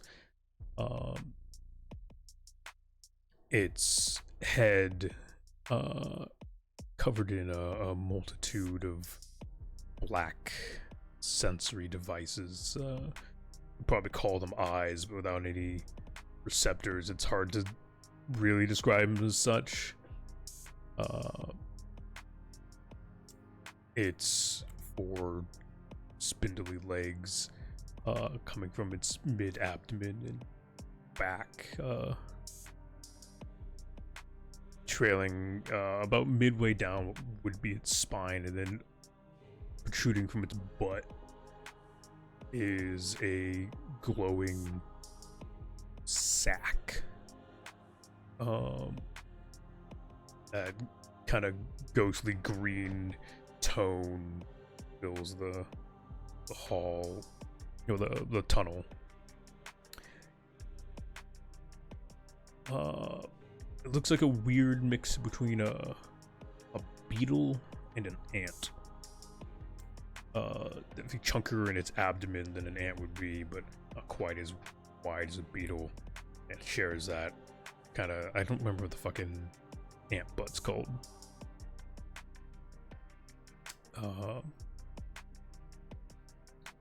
Thorax? Thorax? Is it ant butt, right? Yeah. I'm pretty sure it's thorax. Its thorax has that green goop in it.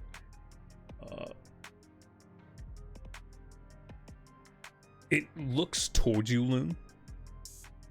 You can hear it's clicking and chattering as it kind of taps its mandibles together before it turns back towards the other end of the tunnel and skitters off.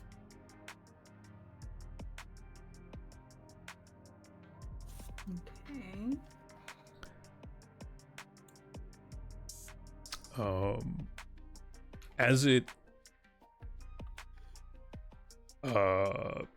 As it kind of skitters, well, I guess when it's there and then as it skitters away, the walkie picks up in tone, the white noise louder. It lingers longer, and then as it skitters away, it fades off. Oh my god, I'm gonna go follow that thing. It ate the goddamn thing. Sorry, the thorax is the middle part. The abdomen is the butt. Little panic, start Abdomen. to follow the thing Abdomen. immediately. Oh no, there it is. Right. Yeah, walking past it, the walkie begins to pick up again as you get closer. And you find it once again. It hovers over the body of the dead man. You can again hear the low whine, the wheeze of the man calling for help, saying he's lost repeatedly over and over. Then the creature just kind of leans down and his mandibles begins to dig through the man's suit and eat. Okay, so I'm gonna have to kill this thing. I can't just as much as I want to deliver just the thing itself to Ogre. Get a bag. I think, yeah, here you go. Here it is. It's in here. I think it's best to kill. Okay. Kill bug. Take out bone blade. Mhm. And do a little stab. Little sneak and stab. All right. Well, sneak for me.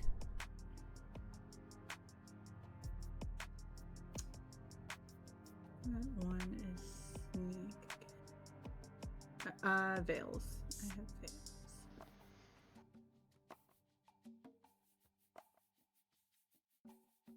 Veils and And my bone blade. 6. okay. You get a 6. Yeah, so you approach it without it.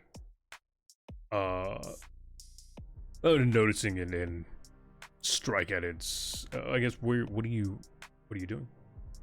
I'm trying to strike more towards the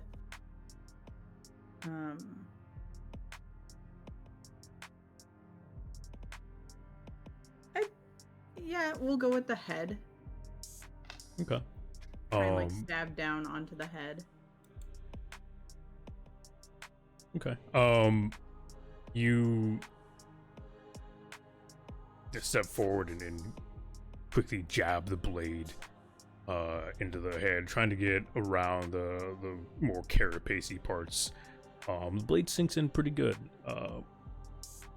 With a very quick shriek, this ant-like creature kind of flails momentarily and then slumps onto the ground.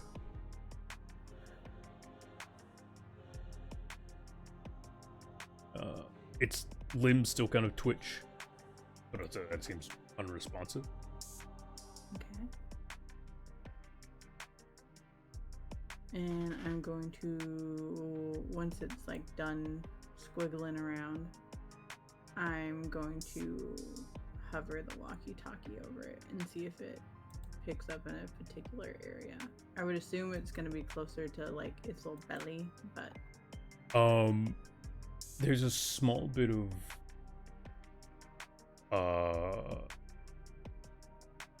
like white noise as you hover over the belly, and it slowly fades away. okay, yeah, I'm gonna cut open the belly. Okay, you cut open its abdomen, fuck it's called, and the green goop kind of just sloshes out, spilling onto the ground. You see inside a picture of bones and more solid things, chunks of rock that are weirdly kind of rounded, almost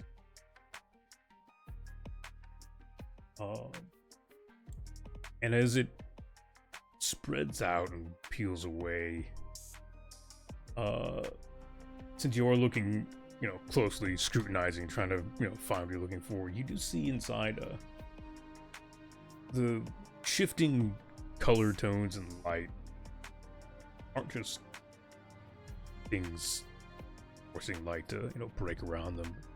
Occasionally see a face here or there, and then churns and drifts away.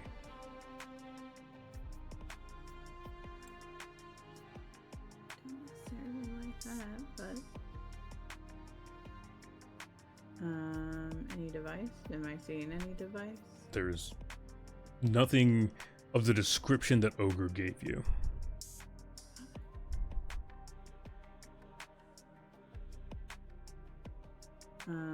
Can I wave the walkie over it one more time? You wave the walkie over it, and there's no additional noise. You've also lost the sound of the man.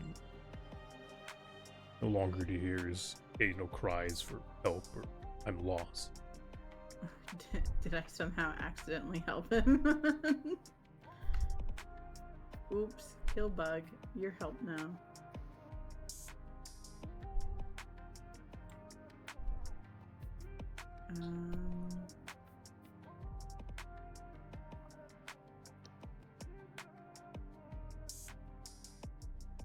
I'm I'm gonna stand up and scan around one more time for any reaction from the walkie. There's a little bit of static of noise build up when you're towards the direction you were going. It's faded a little bit. It's back to the similar how it was when here before. I'm gonna start going back down that way again. Yeah. Little Pop Briars, the corner where gifting become very prominent. You can hear the sound of scuttering and scratching, and it sounds like clattering and clittering of mandibles.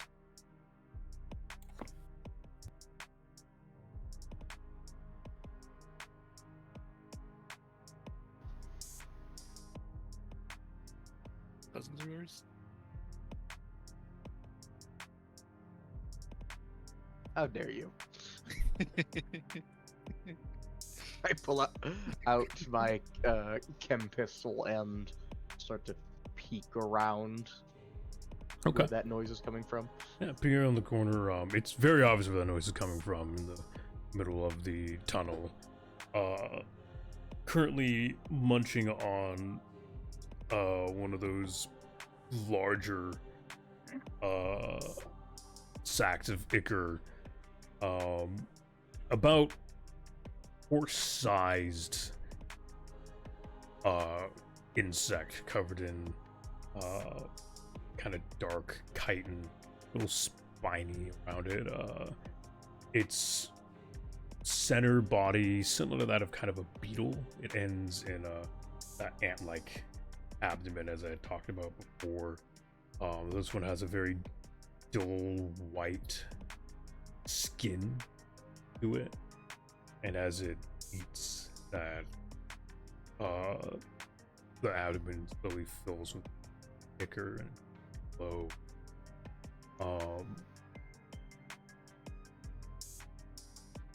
As it sucks and churns, you can see inside of the sack finally looks to be the remains of maybe a person or a creature, as bones kind of clatter to the side. As the sack empties, a couple do get, eaten, and you hear the sound of crunching as they break down. A lot of them kind of clatter to the ground. Then gifts on to the next one. Is to suck that out as well. Starting to feel like making a run for it from that black market dog was the better choice. Look at that thing. I don't go fight that thing.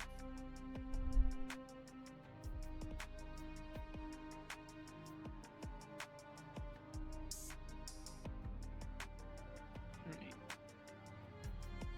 So do you wait for that thing to pass, or do you try to take it out? Your call, right? Yours.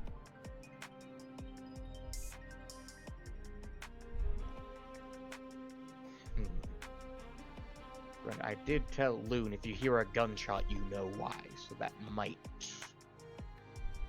cause her to come back if she's not already preoccupied with something else.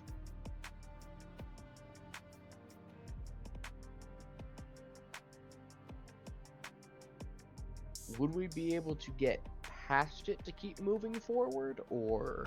I mean, the tunnel's fairly decently lit due to the ichor, so you can certainly attempt to. It doesn't take up the entire tunnel, but there's not really anywhere to tuck behind to hide.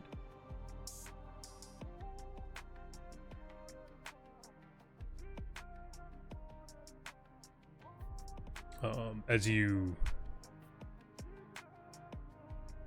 stand there and stare at the creature as it's eating,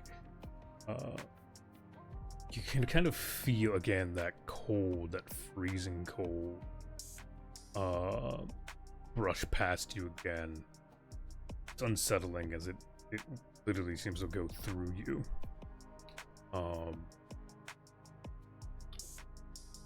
Again, it fades quickly, and in the abdomen of this creature, you can almost seems like you can make out a face.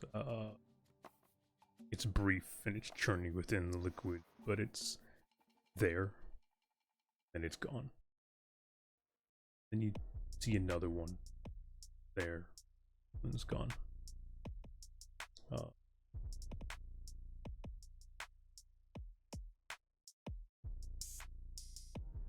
Each one seems to be in some sort of expression of agony, sadness, or a cry spread across the visual. Though you hear nothing outside of the chittering of mandible and sucking of ichor. Eventually, after finishing out about 3 of the pods, the creature steps back and a couple more clicks of its mandibles and it scurries down the tunnel deeper in. That was horrifying. Yep, but it's going down the path that we need to go.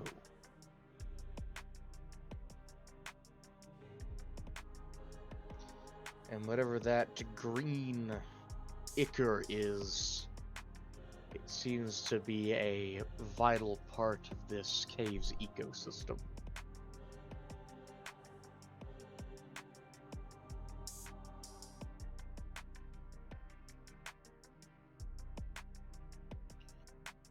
Well, do we continue on or do we head back?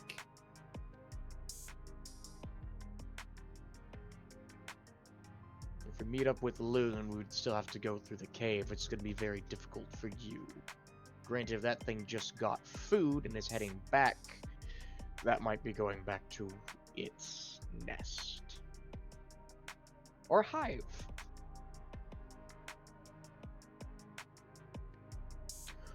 So which option you want to go with? Cramped space or more bugs?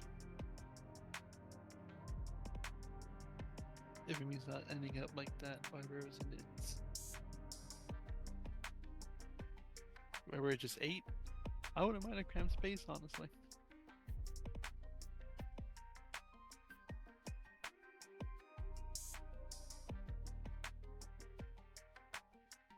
What do you guys do? Do you venture forward or do you turn around in hopes of finding Loon? Guess the option is to backtrack and find Loon. Yep. I am not two-handing a bug's nest. Okay. Not without everyone, at least. Yeah. Right, you turn back around and venture back. The cold spot isn't there anymore. As you walk back, you never get that chill again. You never get that sense of unease as you walk down back through the tunnel.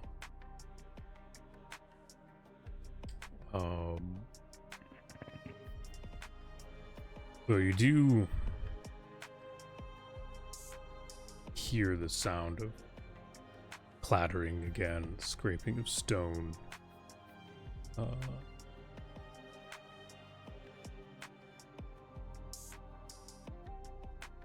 One, two, three.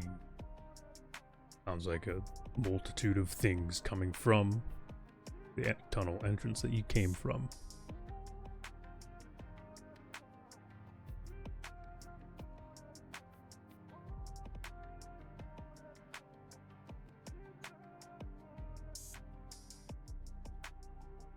What do you do?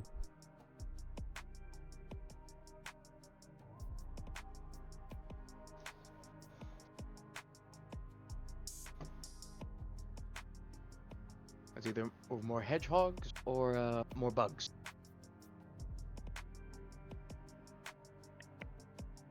At this point, I take the hedgehogs. If they're hedgehogs. Could be a lot more bugs. We didn't check all the extra caves.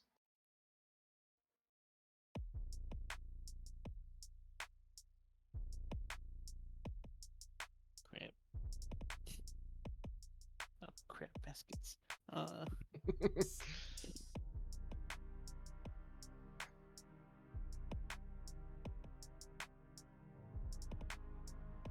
His Briars is still keeping his pistol ready. As you stand there, the noise begins to get louder and louder as the things get closer.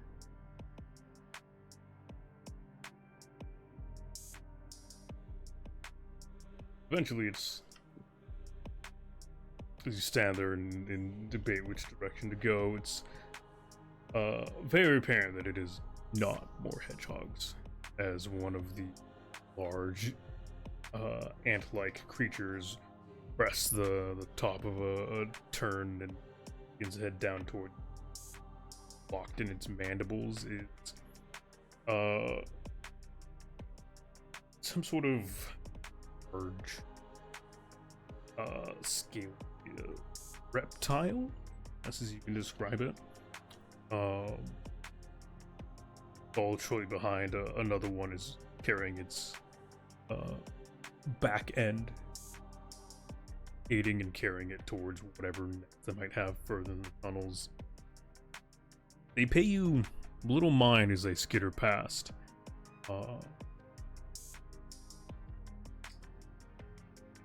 Briars, you recognize the creature in their mandible, at least ever so slightly. You remember seeing it not too long ago. The frog-like reptilian eye, now a dull white in its carcass. The long blue scaled creature, like a dark blue with kind of blackish stripe along its scales. Now very dead, being taken into the down the tunnel and past you guys. Do I see possible cause of death? It's got multiple wounds. It looks like a mixture of the mandibles and probably claws that scratched and broken it. Its head hangs very loosely, like it looks like something crushed its spine around its neck.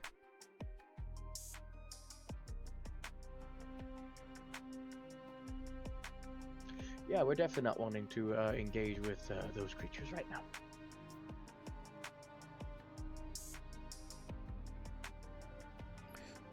Loon, continue down the path. The buildup of white noise begins to rise again. That eventually it begins to become some garbled words, but never one. It's always multiple, spoken at once. It's hard to break out what any of them are trying to say individually. But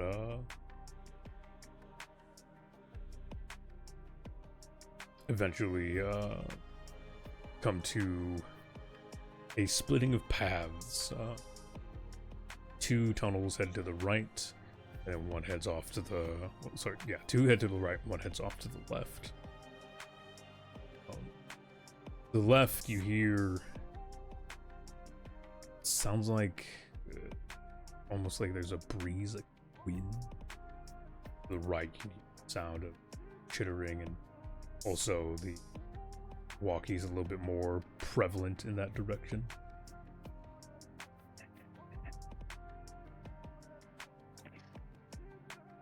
I'm gonna continue on in that direction then. To the right? Yes. Okay. Going towards the right.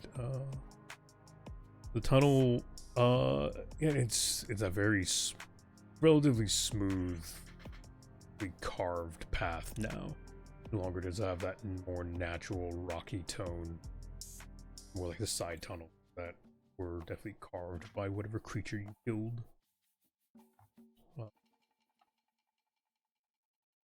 You venture in. The path suddenly gets very steeper. goes down about a 45-degree angle.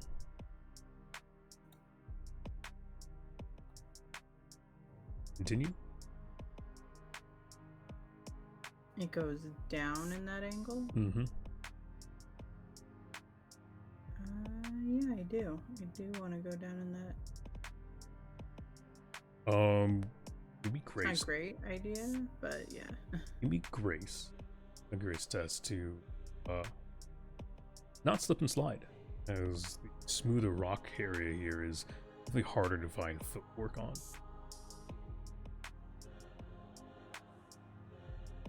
Double threes. Alright, as you make your way down, it very quickly becomes obvious that descending slowly is not going to be possible. You constantly fail to find footing on your feet. And as you turn to kind of better position yourself, your feet slip out from underneath you. And very quickly you pick up speed. Sliding down this mostly smooth but still kind of rough and hard rock slide. What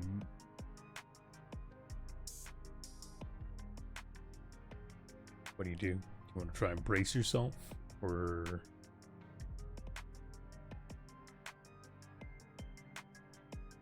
you like to use something to try and slow your speed?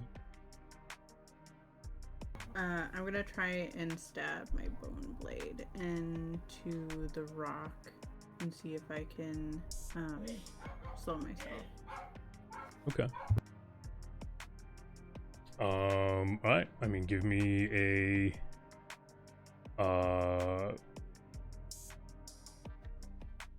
I mean, probably brace would be the only edge available here as an attempt to slow yourself down.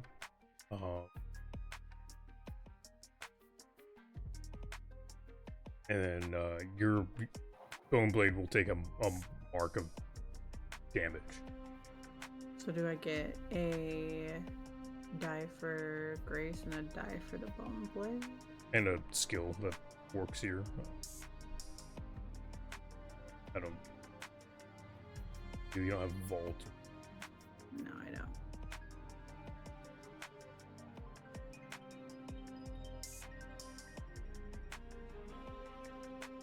Yeah, and you don't have brace either. So. Yeah. So yeah, I mean it's the grace and the blade. Okay, so two Mhm, die, right? 2 dice. Yeah, that's not gonna happen. There goes my blade. Alright, yeah, so you reach out with your blade and attempt to try and dig it into something. Unfortunately, the hardship for the rock is not forgiving, as you begin to see your blade begin to chip and shred away. Retracting it quick enough to not lose the whole of it, you fail to slow down, and simply the gravity does its work.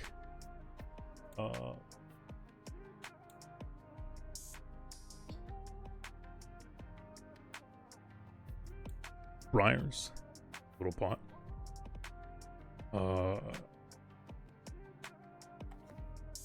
You hear the sound of scraping, something approaching a fairly decent pace from one of the tunnels above you.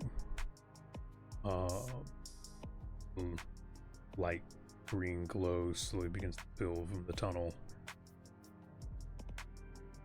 as the sliding gets faster. What do you do?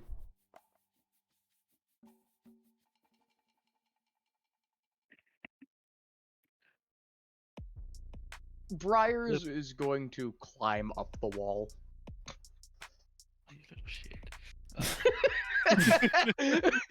I'm not dealing with this. Briar's just spiders up the wall, I guess. Yep.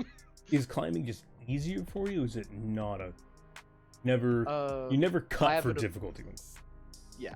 Yeah. I never cut, but it is still a roll that I need to do. Yes. So give me a climb check to get up the wall. It is fairly smooth, but you don't take the cut. So Yeah. So I'll have. Leave. Grace. Vault, because that's technically for scaling stuff. Mhm. And then 1 for the arachnid mobility. yeah, sure. So that's 3 dice in total. Don't fail me now. 6 in doubles. Nice.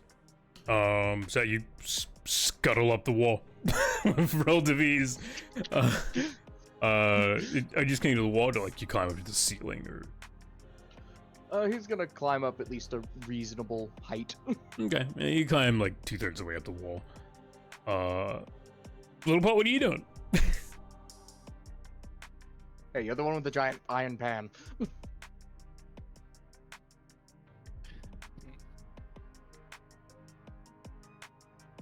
Gonna get as close to the wall and just gonna inch like this. There's not much you can do. He's just gonna stick close to a wall and hope for the best. Have his Okay. pan ready for him. Holding it You- in front of him like a shield. You prepare for the imminent encounter with whatever creature has decided to come scurrying your way. Loon, you begin to see the small glow of a green light coming from just past your feet, and very quickly it fills your vision, and it's almost blinding as the green mixes with blue, and suddenly a bit of tan and green once again as you collide with someone. Briars. No, Briars is on the wall. That is a very prickly ectus that you just ran into. Little Pot, you barely get the chance to brace yourself as Loon comes almost rocketing out of one of the tunnels above, slamming straight into your chest. It does little damage to you, and it would almost be kind of funny in a situation if you didn't immediately hear the sound of wind blowing through your suit. Oh, no. Spines have been pushed through in the inner layers and have made several holes.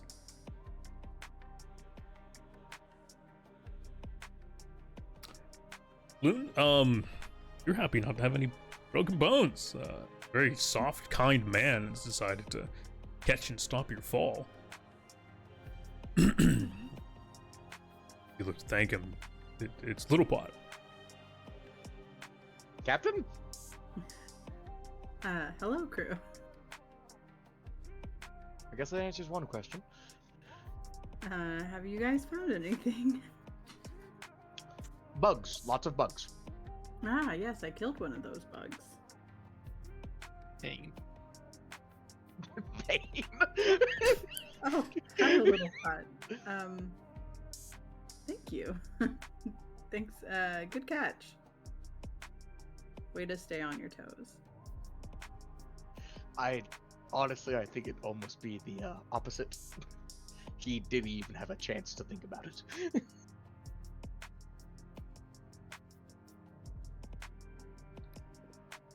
Alright.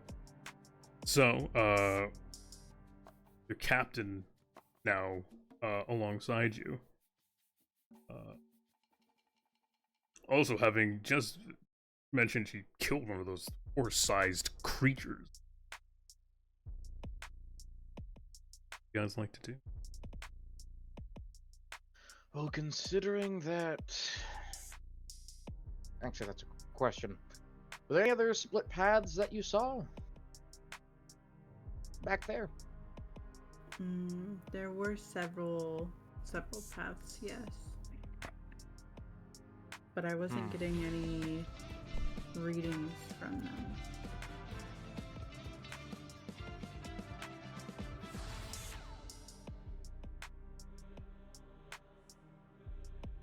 there's at least a decent chance that the multiple paths that we saw branching from this tunnel possibly all leads to one area.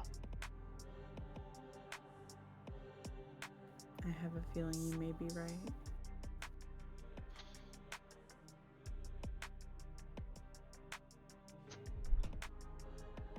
I have a feeling my suit's being deflated.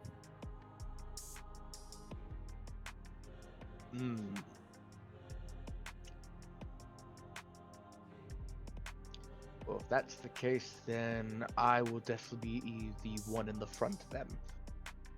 My suit should still be intact, and therefore any Krezarine that gets on it won't seep through. Guess I'm Vanguard the rear.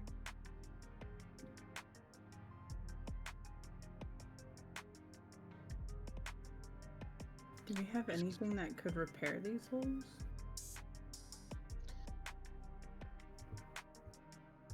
Do you have tape? Of similar design?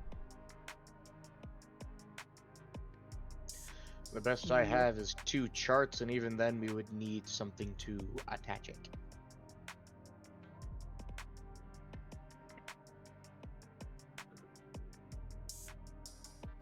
Can also be some waste of charts.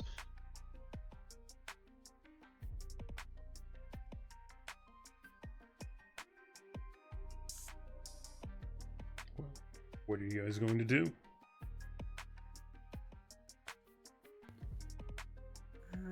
I'm going to study to see if there's anything that we might be able to use to patch up the holes, either some sort of waxy material. I know we could maybe try using the ichor, but I prefer to not.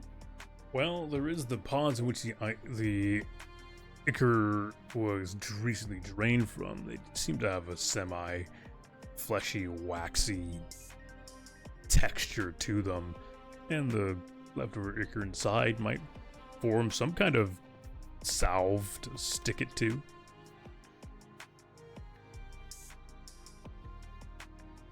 Can I try and concoct it into a salve? Sure.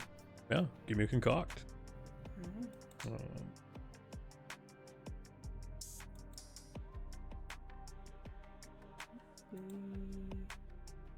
Tides, concoct, and possibly can we use this, or certain just keep it. Either one.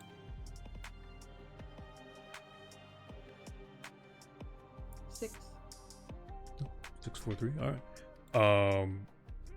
Yeah, so you sit down and kind of seeing the consistency of this liquid. You kind of mold and kind of mush it over and over, and eventually it actually kind of layers into itself, and almost kind of like butter churns into the little, again, that snotty texture kind of builds up and becomes a little bit more sticky. Still not a perfect paste, and it'll probably wear off in a decent pace, but it's at least stickier.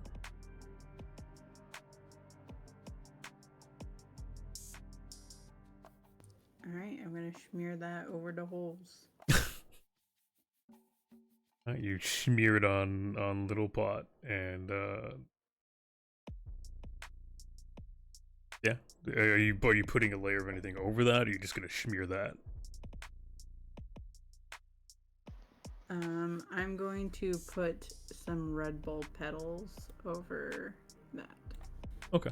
And so you use some Red Bull petals as a pseudo patchwork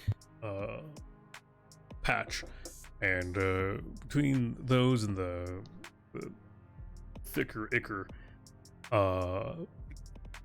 it seems to stay. Seems to stick. Little Pot, your suit is stable? Question mark.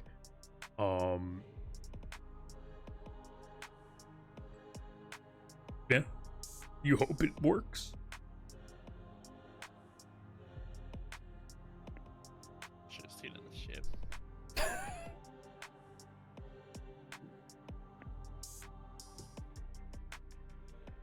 guys like to do from here?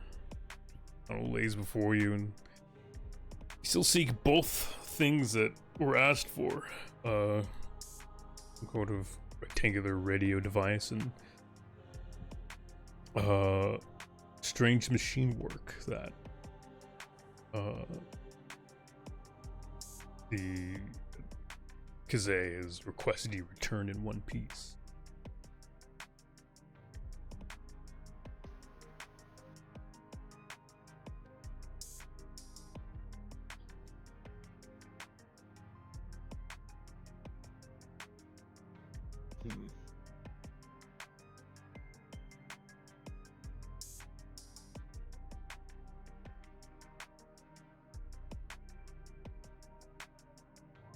Considering we're all in one group again, we might as well keep going down this tunnel. Complete the beat. Continue on. Mapping out this area. At least figuring out if we can find an end to each of these tunnels. And see what we might be able to find. If there is still one of the items that we have yet to recover, we can look through the second cave. There's a second tunnel. Alright. I agree. You guys continue to go down the tunnel. Loon, whole time you've been here, the walkie has had a subtle pitching of noise again. As you continue down the tunnel, once again it begins to pick up jumblings of words. It's hard to tell them apart, but the wheezing, kind of gasping vocals are always prevalent.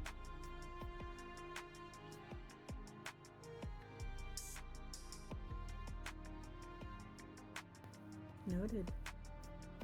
As you guys venture down, from one of the tunnels, very quickly scuttles by a smaller, more of that dog-sized version of these ant creatures. Scuttles by. It stops for a brief moment, looks at your group, and then scutters up a tunnel to to your left. Then another one kind of peeks out of a tunnel from above and skitters down and around. Again, it kind of stops and looks at you and scuttles on ahead down the larger tunnel.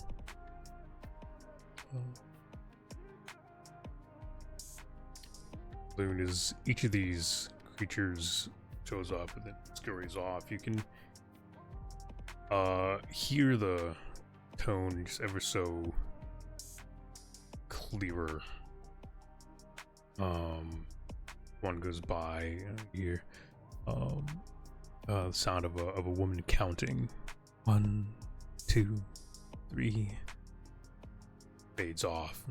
Next goes by, sounds of maybe a young man. I just need to get out. Where's the exit? And then it fades away as the creature skitters by.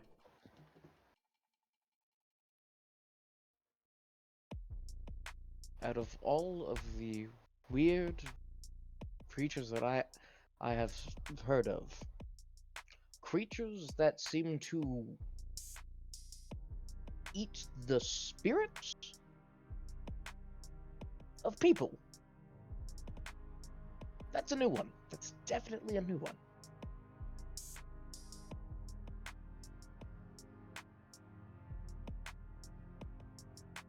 As you continue down the tunnel, the sacks become very much more prevalent. The tunnels almost continuously lit with that green glow. Occasionally off to the side of the tunnels you see discarded equipment, gear, occasionally a sword or a blade or shattered metals, bone, scrap scattered around. Very often you see discarded bone, old, some in different states of having been partially digested or shattered from either stepped on or chewed on, spit out.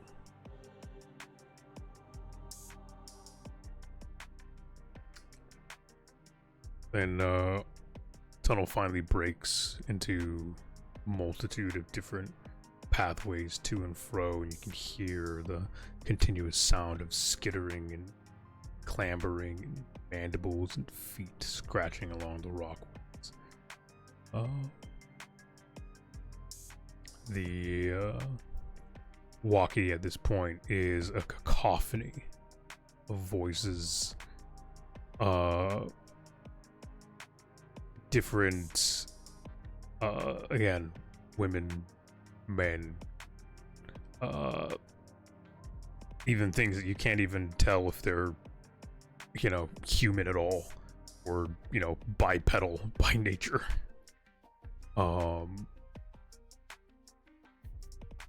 All of them always, even in the mess of voices and noises, sound of the lost. Always the lost.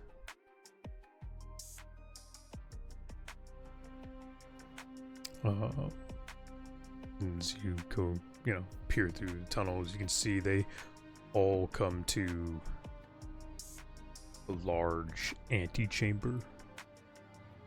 You can see huddled in groups,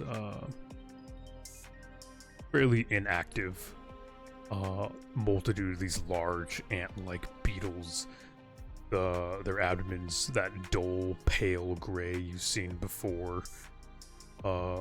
Briars and Little Pot. Those ones seem inactive, unmoving, maybe in some sort of hibernation. Only on occasion do you see one or two pass by, their abdomens that glowing green as they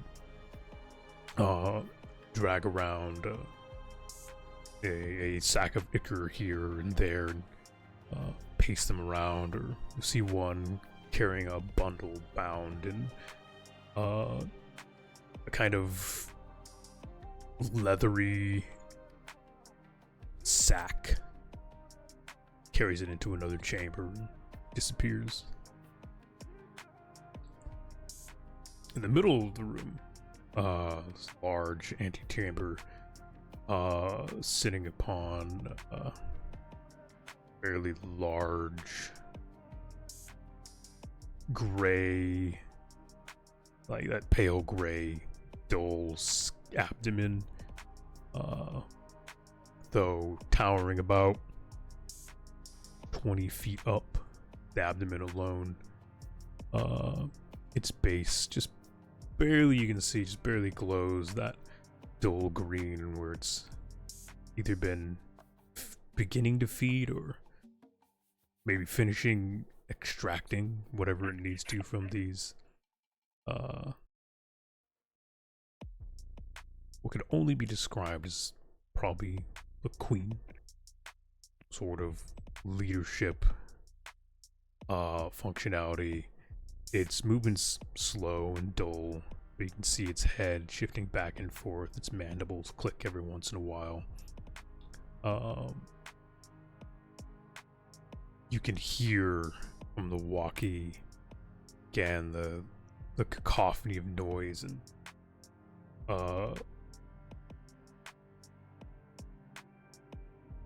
some of the creatures begin to glance towards you, specifically towards Loon and Noise. We're gonna need that off very.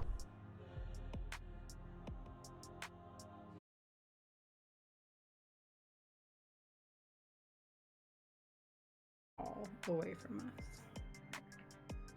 It clangs and clatters and echoes. Two of the smaller ones stop and look, and kind of, you can see they're kind of locating. They scurry off towards the noise of the rock clattering on the ground. The larger one kind of stands there, seems to be waiting some sort of response. the last of the smaller dog-sized ones, continues its path towards you, though it did stop for but a moment before it continued on.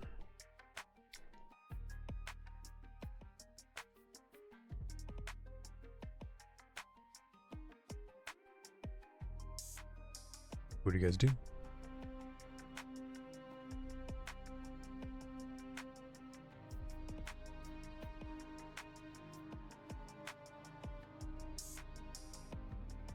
Do we back off and try to sneak away from it? Or most likely gonna have to fight most, if not all, of this hive.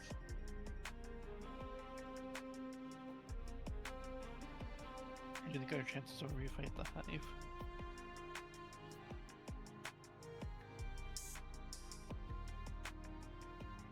Not very good. Not very good at all.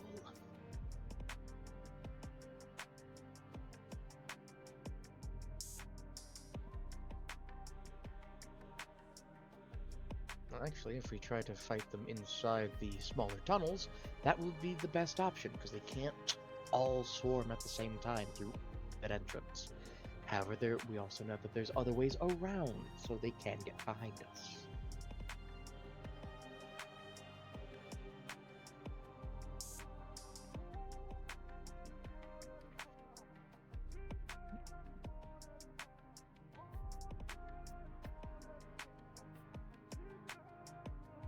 I agree with this. I think we should try and make our way back, but we must do so quietly.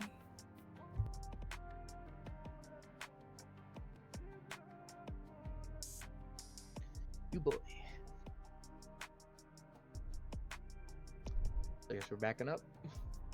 Alright. You guys begin to back out of the tunnel.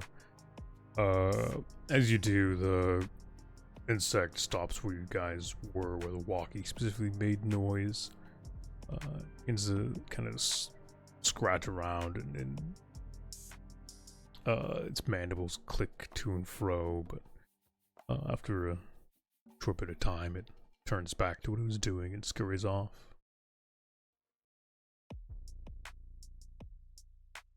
The larger one continues to just kind of stand there, having taken up a more guard-like defensive position towards the tunnel that you came from.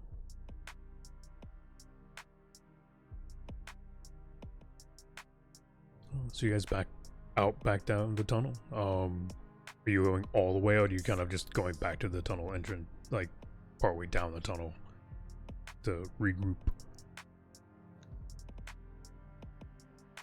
Let's back up to where they left all the materials, like the bones and the. Oh, those are just kind of scattered everywhere at this point. Oh, okay. Actually, Back up to a slightly more narrow point. Briars.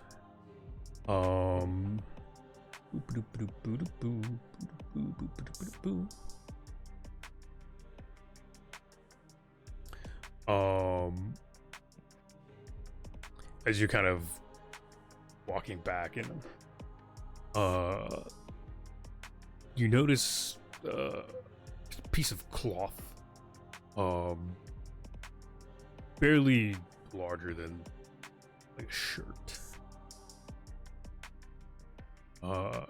in tatters, kind of dangling from one of the piles of stuff. The light's a little hard to make out, but it's almost something you feel like you recognize.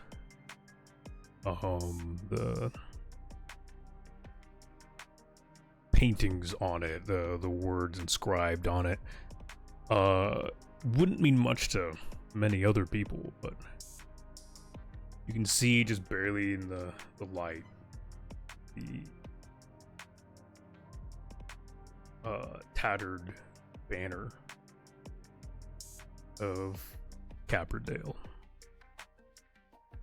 the village in which rests upon edge of the mountain, roads where you came from, your home. what it's doing here? You don't know.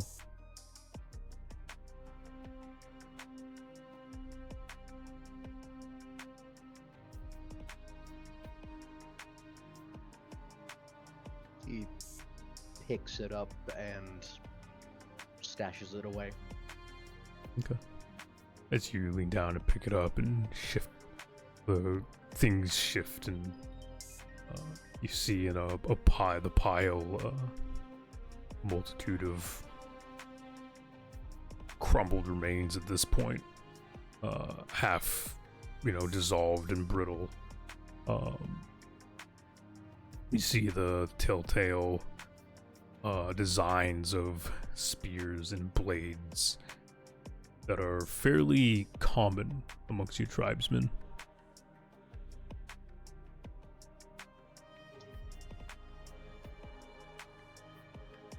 And as you glance around, there's quite a few of them.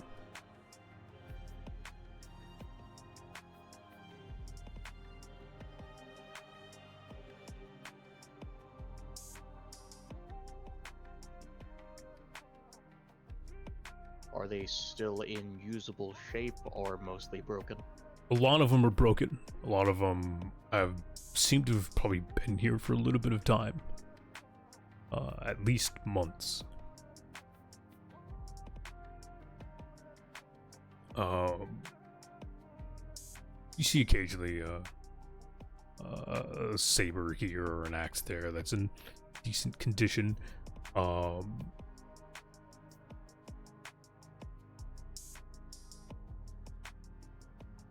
Yeah.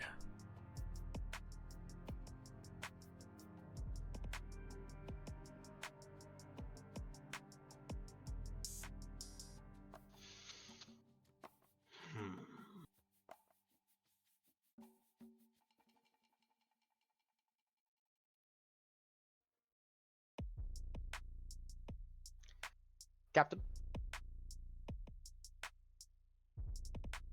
Yes, Briars. Is it possible at the moment for you to make something flammable?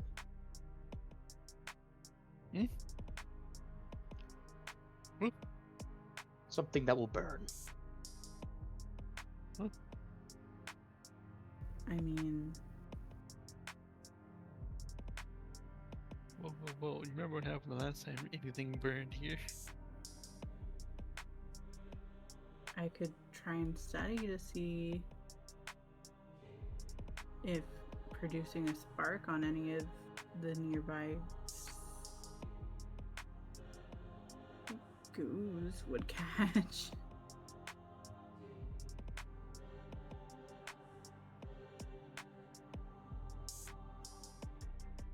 Brethren's in the air, right? Yeah.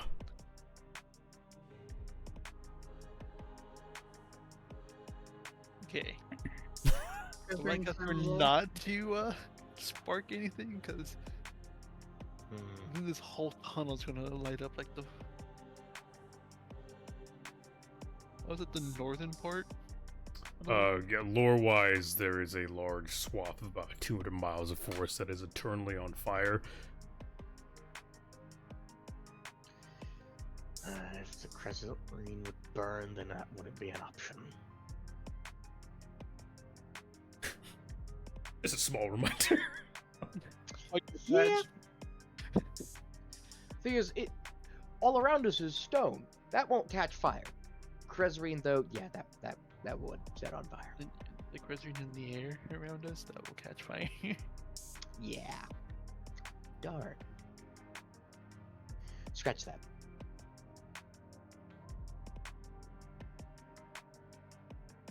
You make a gas. We fumigate these bugs.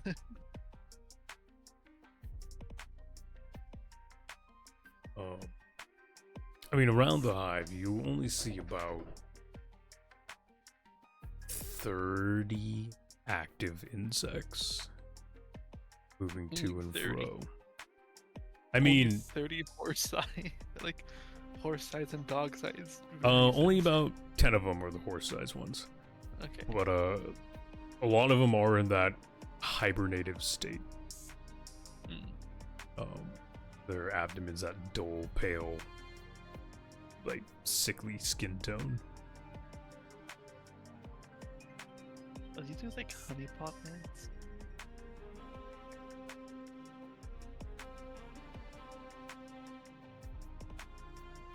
Might have been what they originally were, or at least related Probably. to them.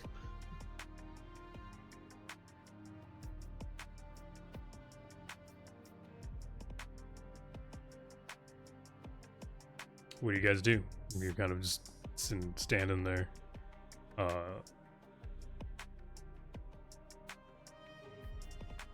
And Little Pot's patchwork probably only has so long. We could try and lure some of those creatures into this tunnel with us. Or I could try and sneak further into the tunnel now that they've kind of lost interest. Unfortunately, I believe it's where your cast size was keeping guard. We'd have to find one of the other entrances in. It doesn't take up the whole entrance. Entrance is pretty wide. You could go around it, or throw another stone, maybe.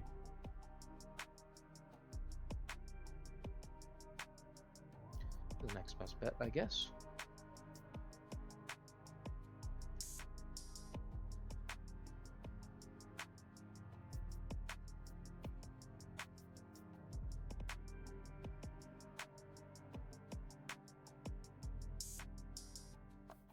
As you just kind of stand and debate ever so slightly,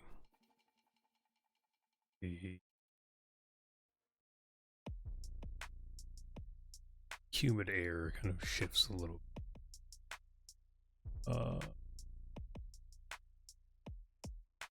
From one of the side tunnels, you see an ardent male stumble out. His body, it looks kind of goopy. It has that kind of, the outer layer of his skin definitely has that kind of snotty texture as bits of him kind of slosh off.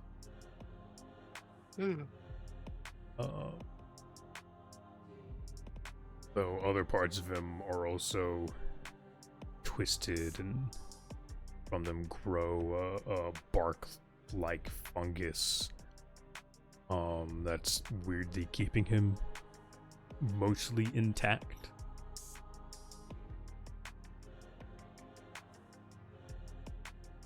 The creatures kind of shift as they hear him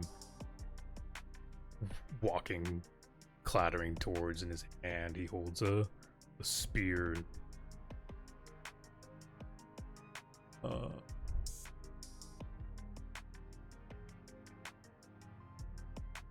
Loon, the walkie chirps up again. I turned it off. Yeah. This time there's just one voice. It's quite clear. Simply, again, that kind of gasping voice you hear. Give them back. I told them I'd get them home. The man lifts his arm and readies his spear and throws it towards the center of the room, careens towards the large queen-like creature in the middle, and slams into its large, grotesque abdomen.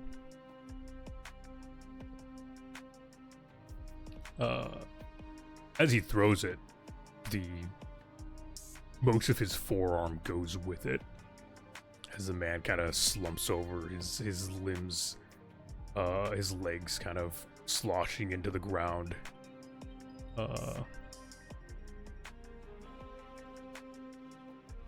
He looks towards the tunnel, catching eyes with you guys over the walkie.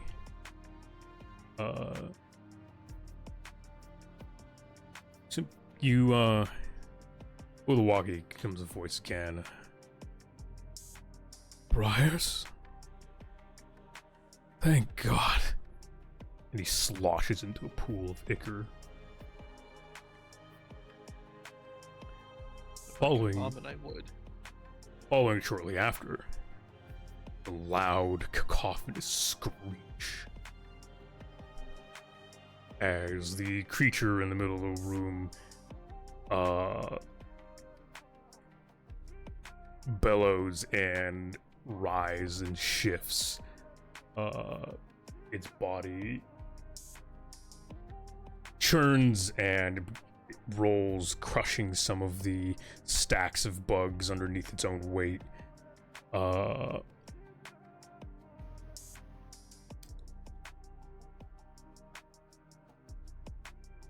It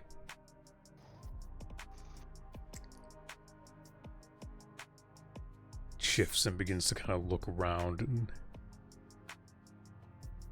in the kind of center fore part of its head, get the small glint of kind of metalish device. Two thin prongs come up from the main body. It's kind of greenish shell, dulled and faded, and see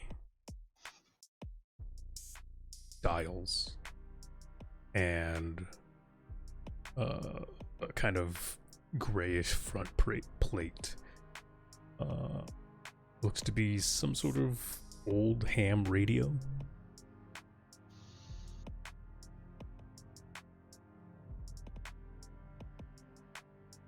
Well, guess we gotta kill it now.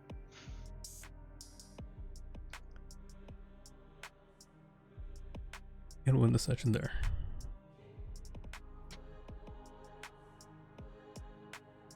Okay. Looking forward to fighting a whole ass fucking swarm.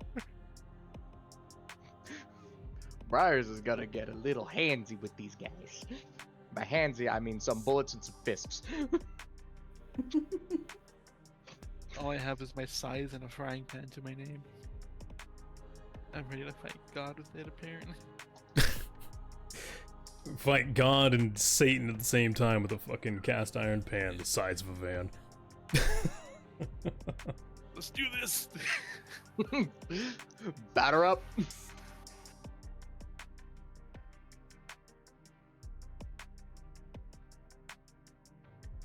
Yeah.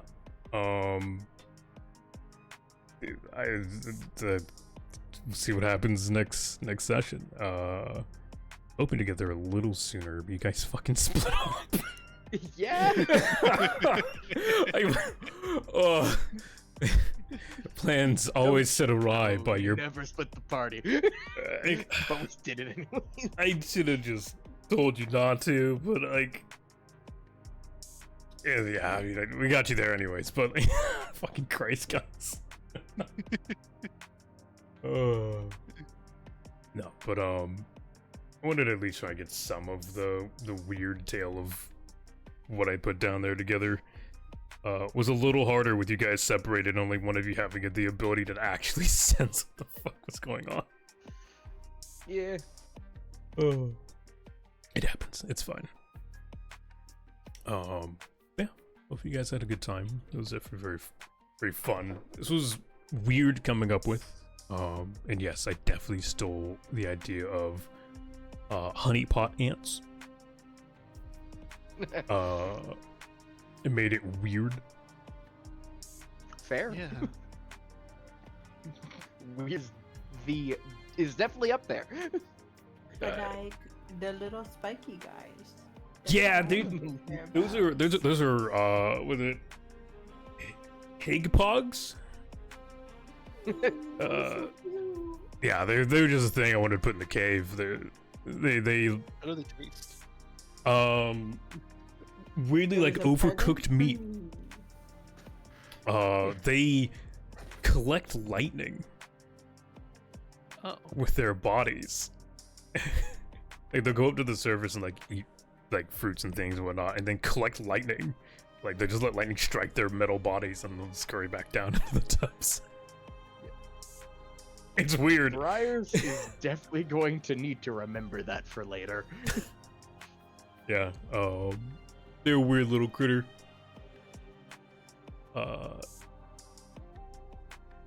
And yeah, I mean, I was minorly reminded by them because the cat's hedgehog. Yeah. It was a present for me, and I appreciate it. I am actually surprised you didn't try and take one, in all honesty. Hey, there's still time. Belong in the wild. They don't belong in a ship. Literally has ship pet rules. Yeah, there are. They distinctly literally have pet rules. Oh, that's great. Yeah. So we're gonna have like 50 of these things. Got it. They're cute little things. Yeah. Hopefully you guys had a good time. we're gonna have to change our names of the Storming Lullaby. We have one of those. That's how much lightning's gonna be around us. Right. Yeah, I was hoping to get a little more done. I was actually hoping to finish that tunnel, but I need to be a little bit more push, I guess. Less Either freedom. that or we need to. Either that or we need to just push on more. Be a little less passive with some of these encounters. A little bit. I mean, yeah. I tried to present them as weird things, and so I mean, natural responses, be cautious of the weird and unknown, right? Yeah. So it's fair. But hey, I have fun with it. We're gonna try and finish this up, and then finish out the act as best we can. We appreciate you guys being here, and I will catch you guys next time. So yeah. Have a good night. Bye. Bye. Oh. All right, chat. It has been a blast. That was definitely more effort than I meant to put into that session. I won't lie.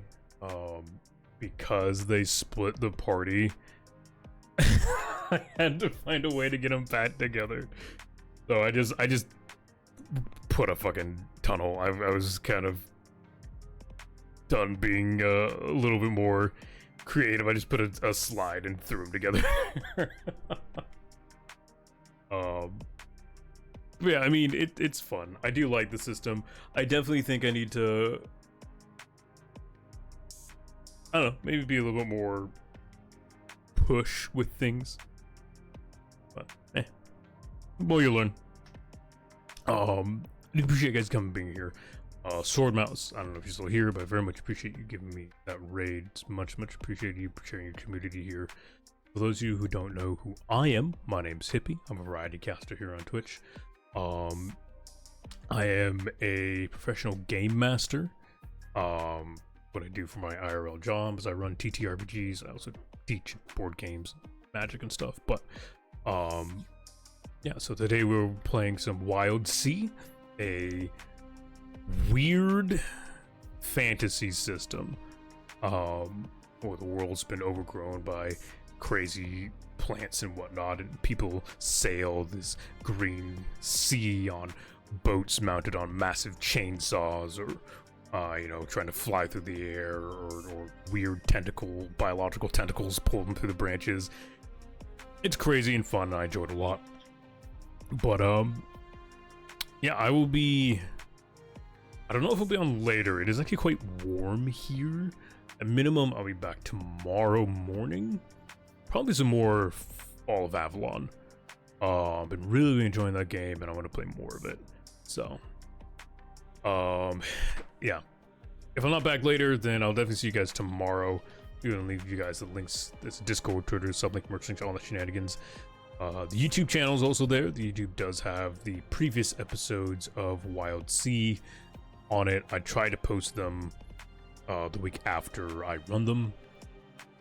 So yeah. With that, my friends, sadly the tavern doors will be closing. So finish your drinks, ladies and gentlemen. And until next time. Bye-bye.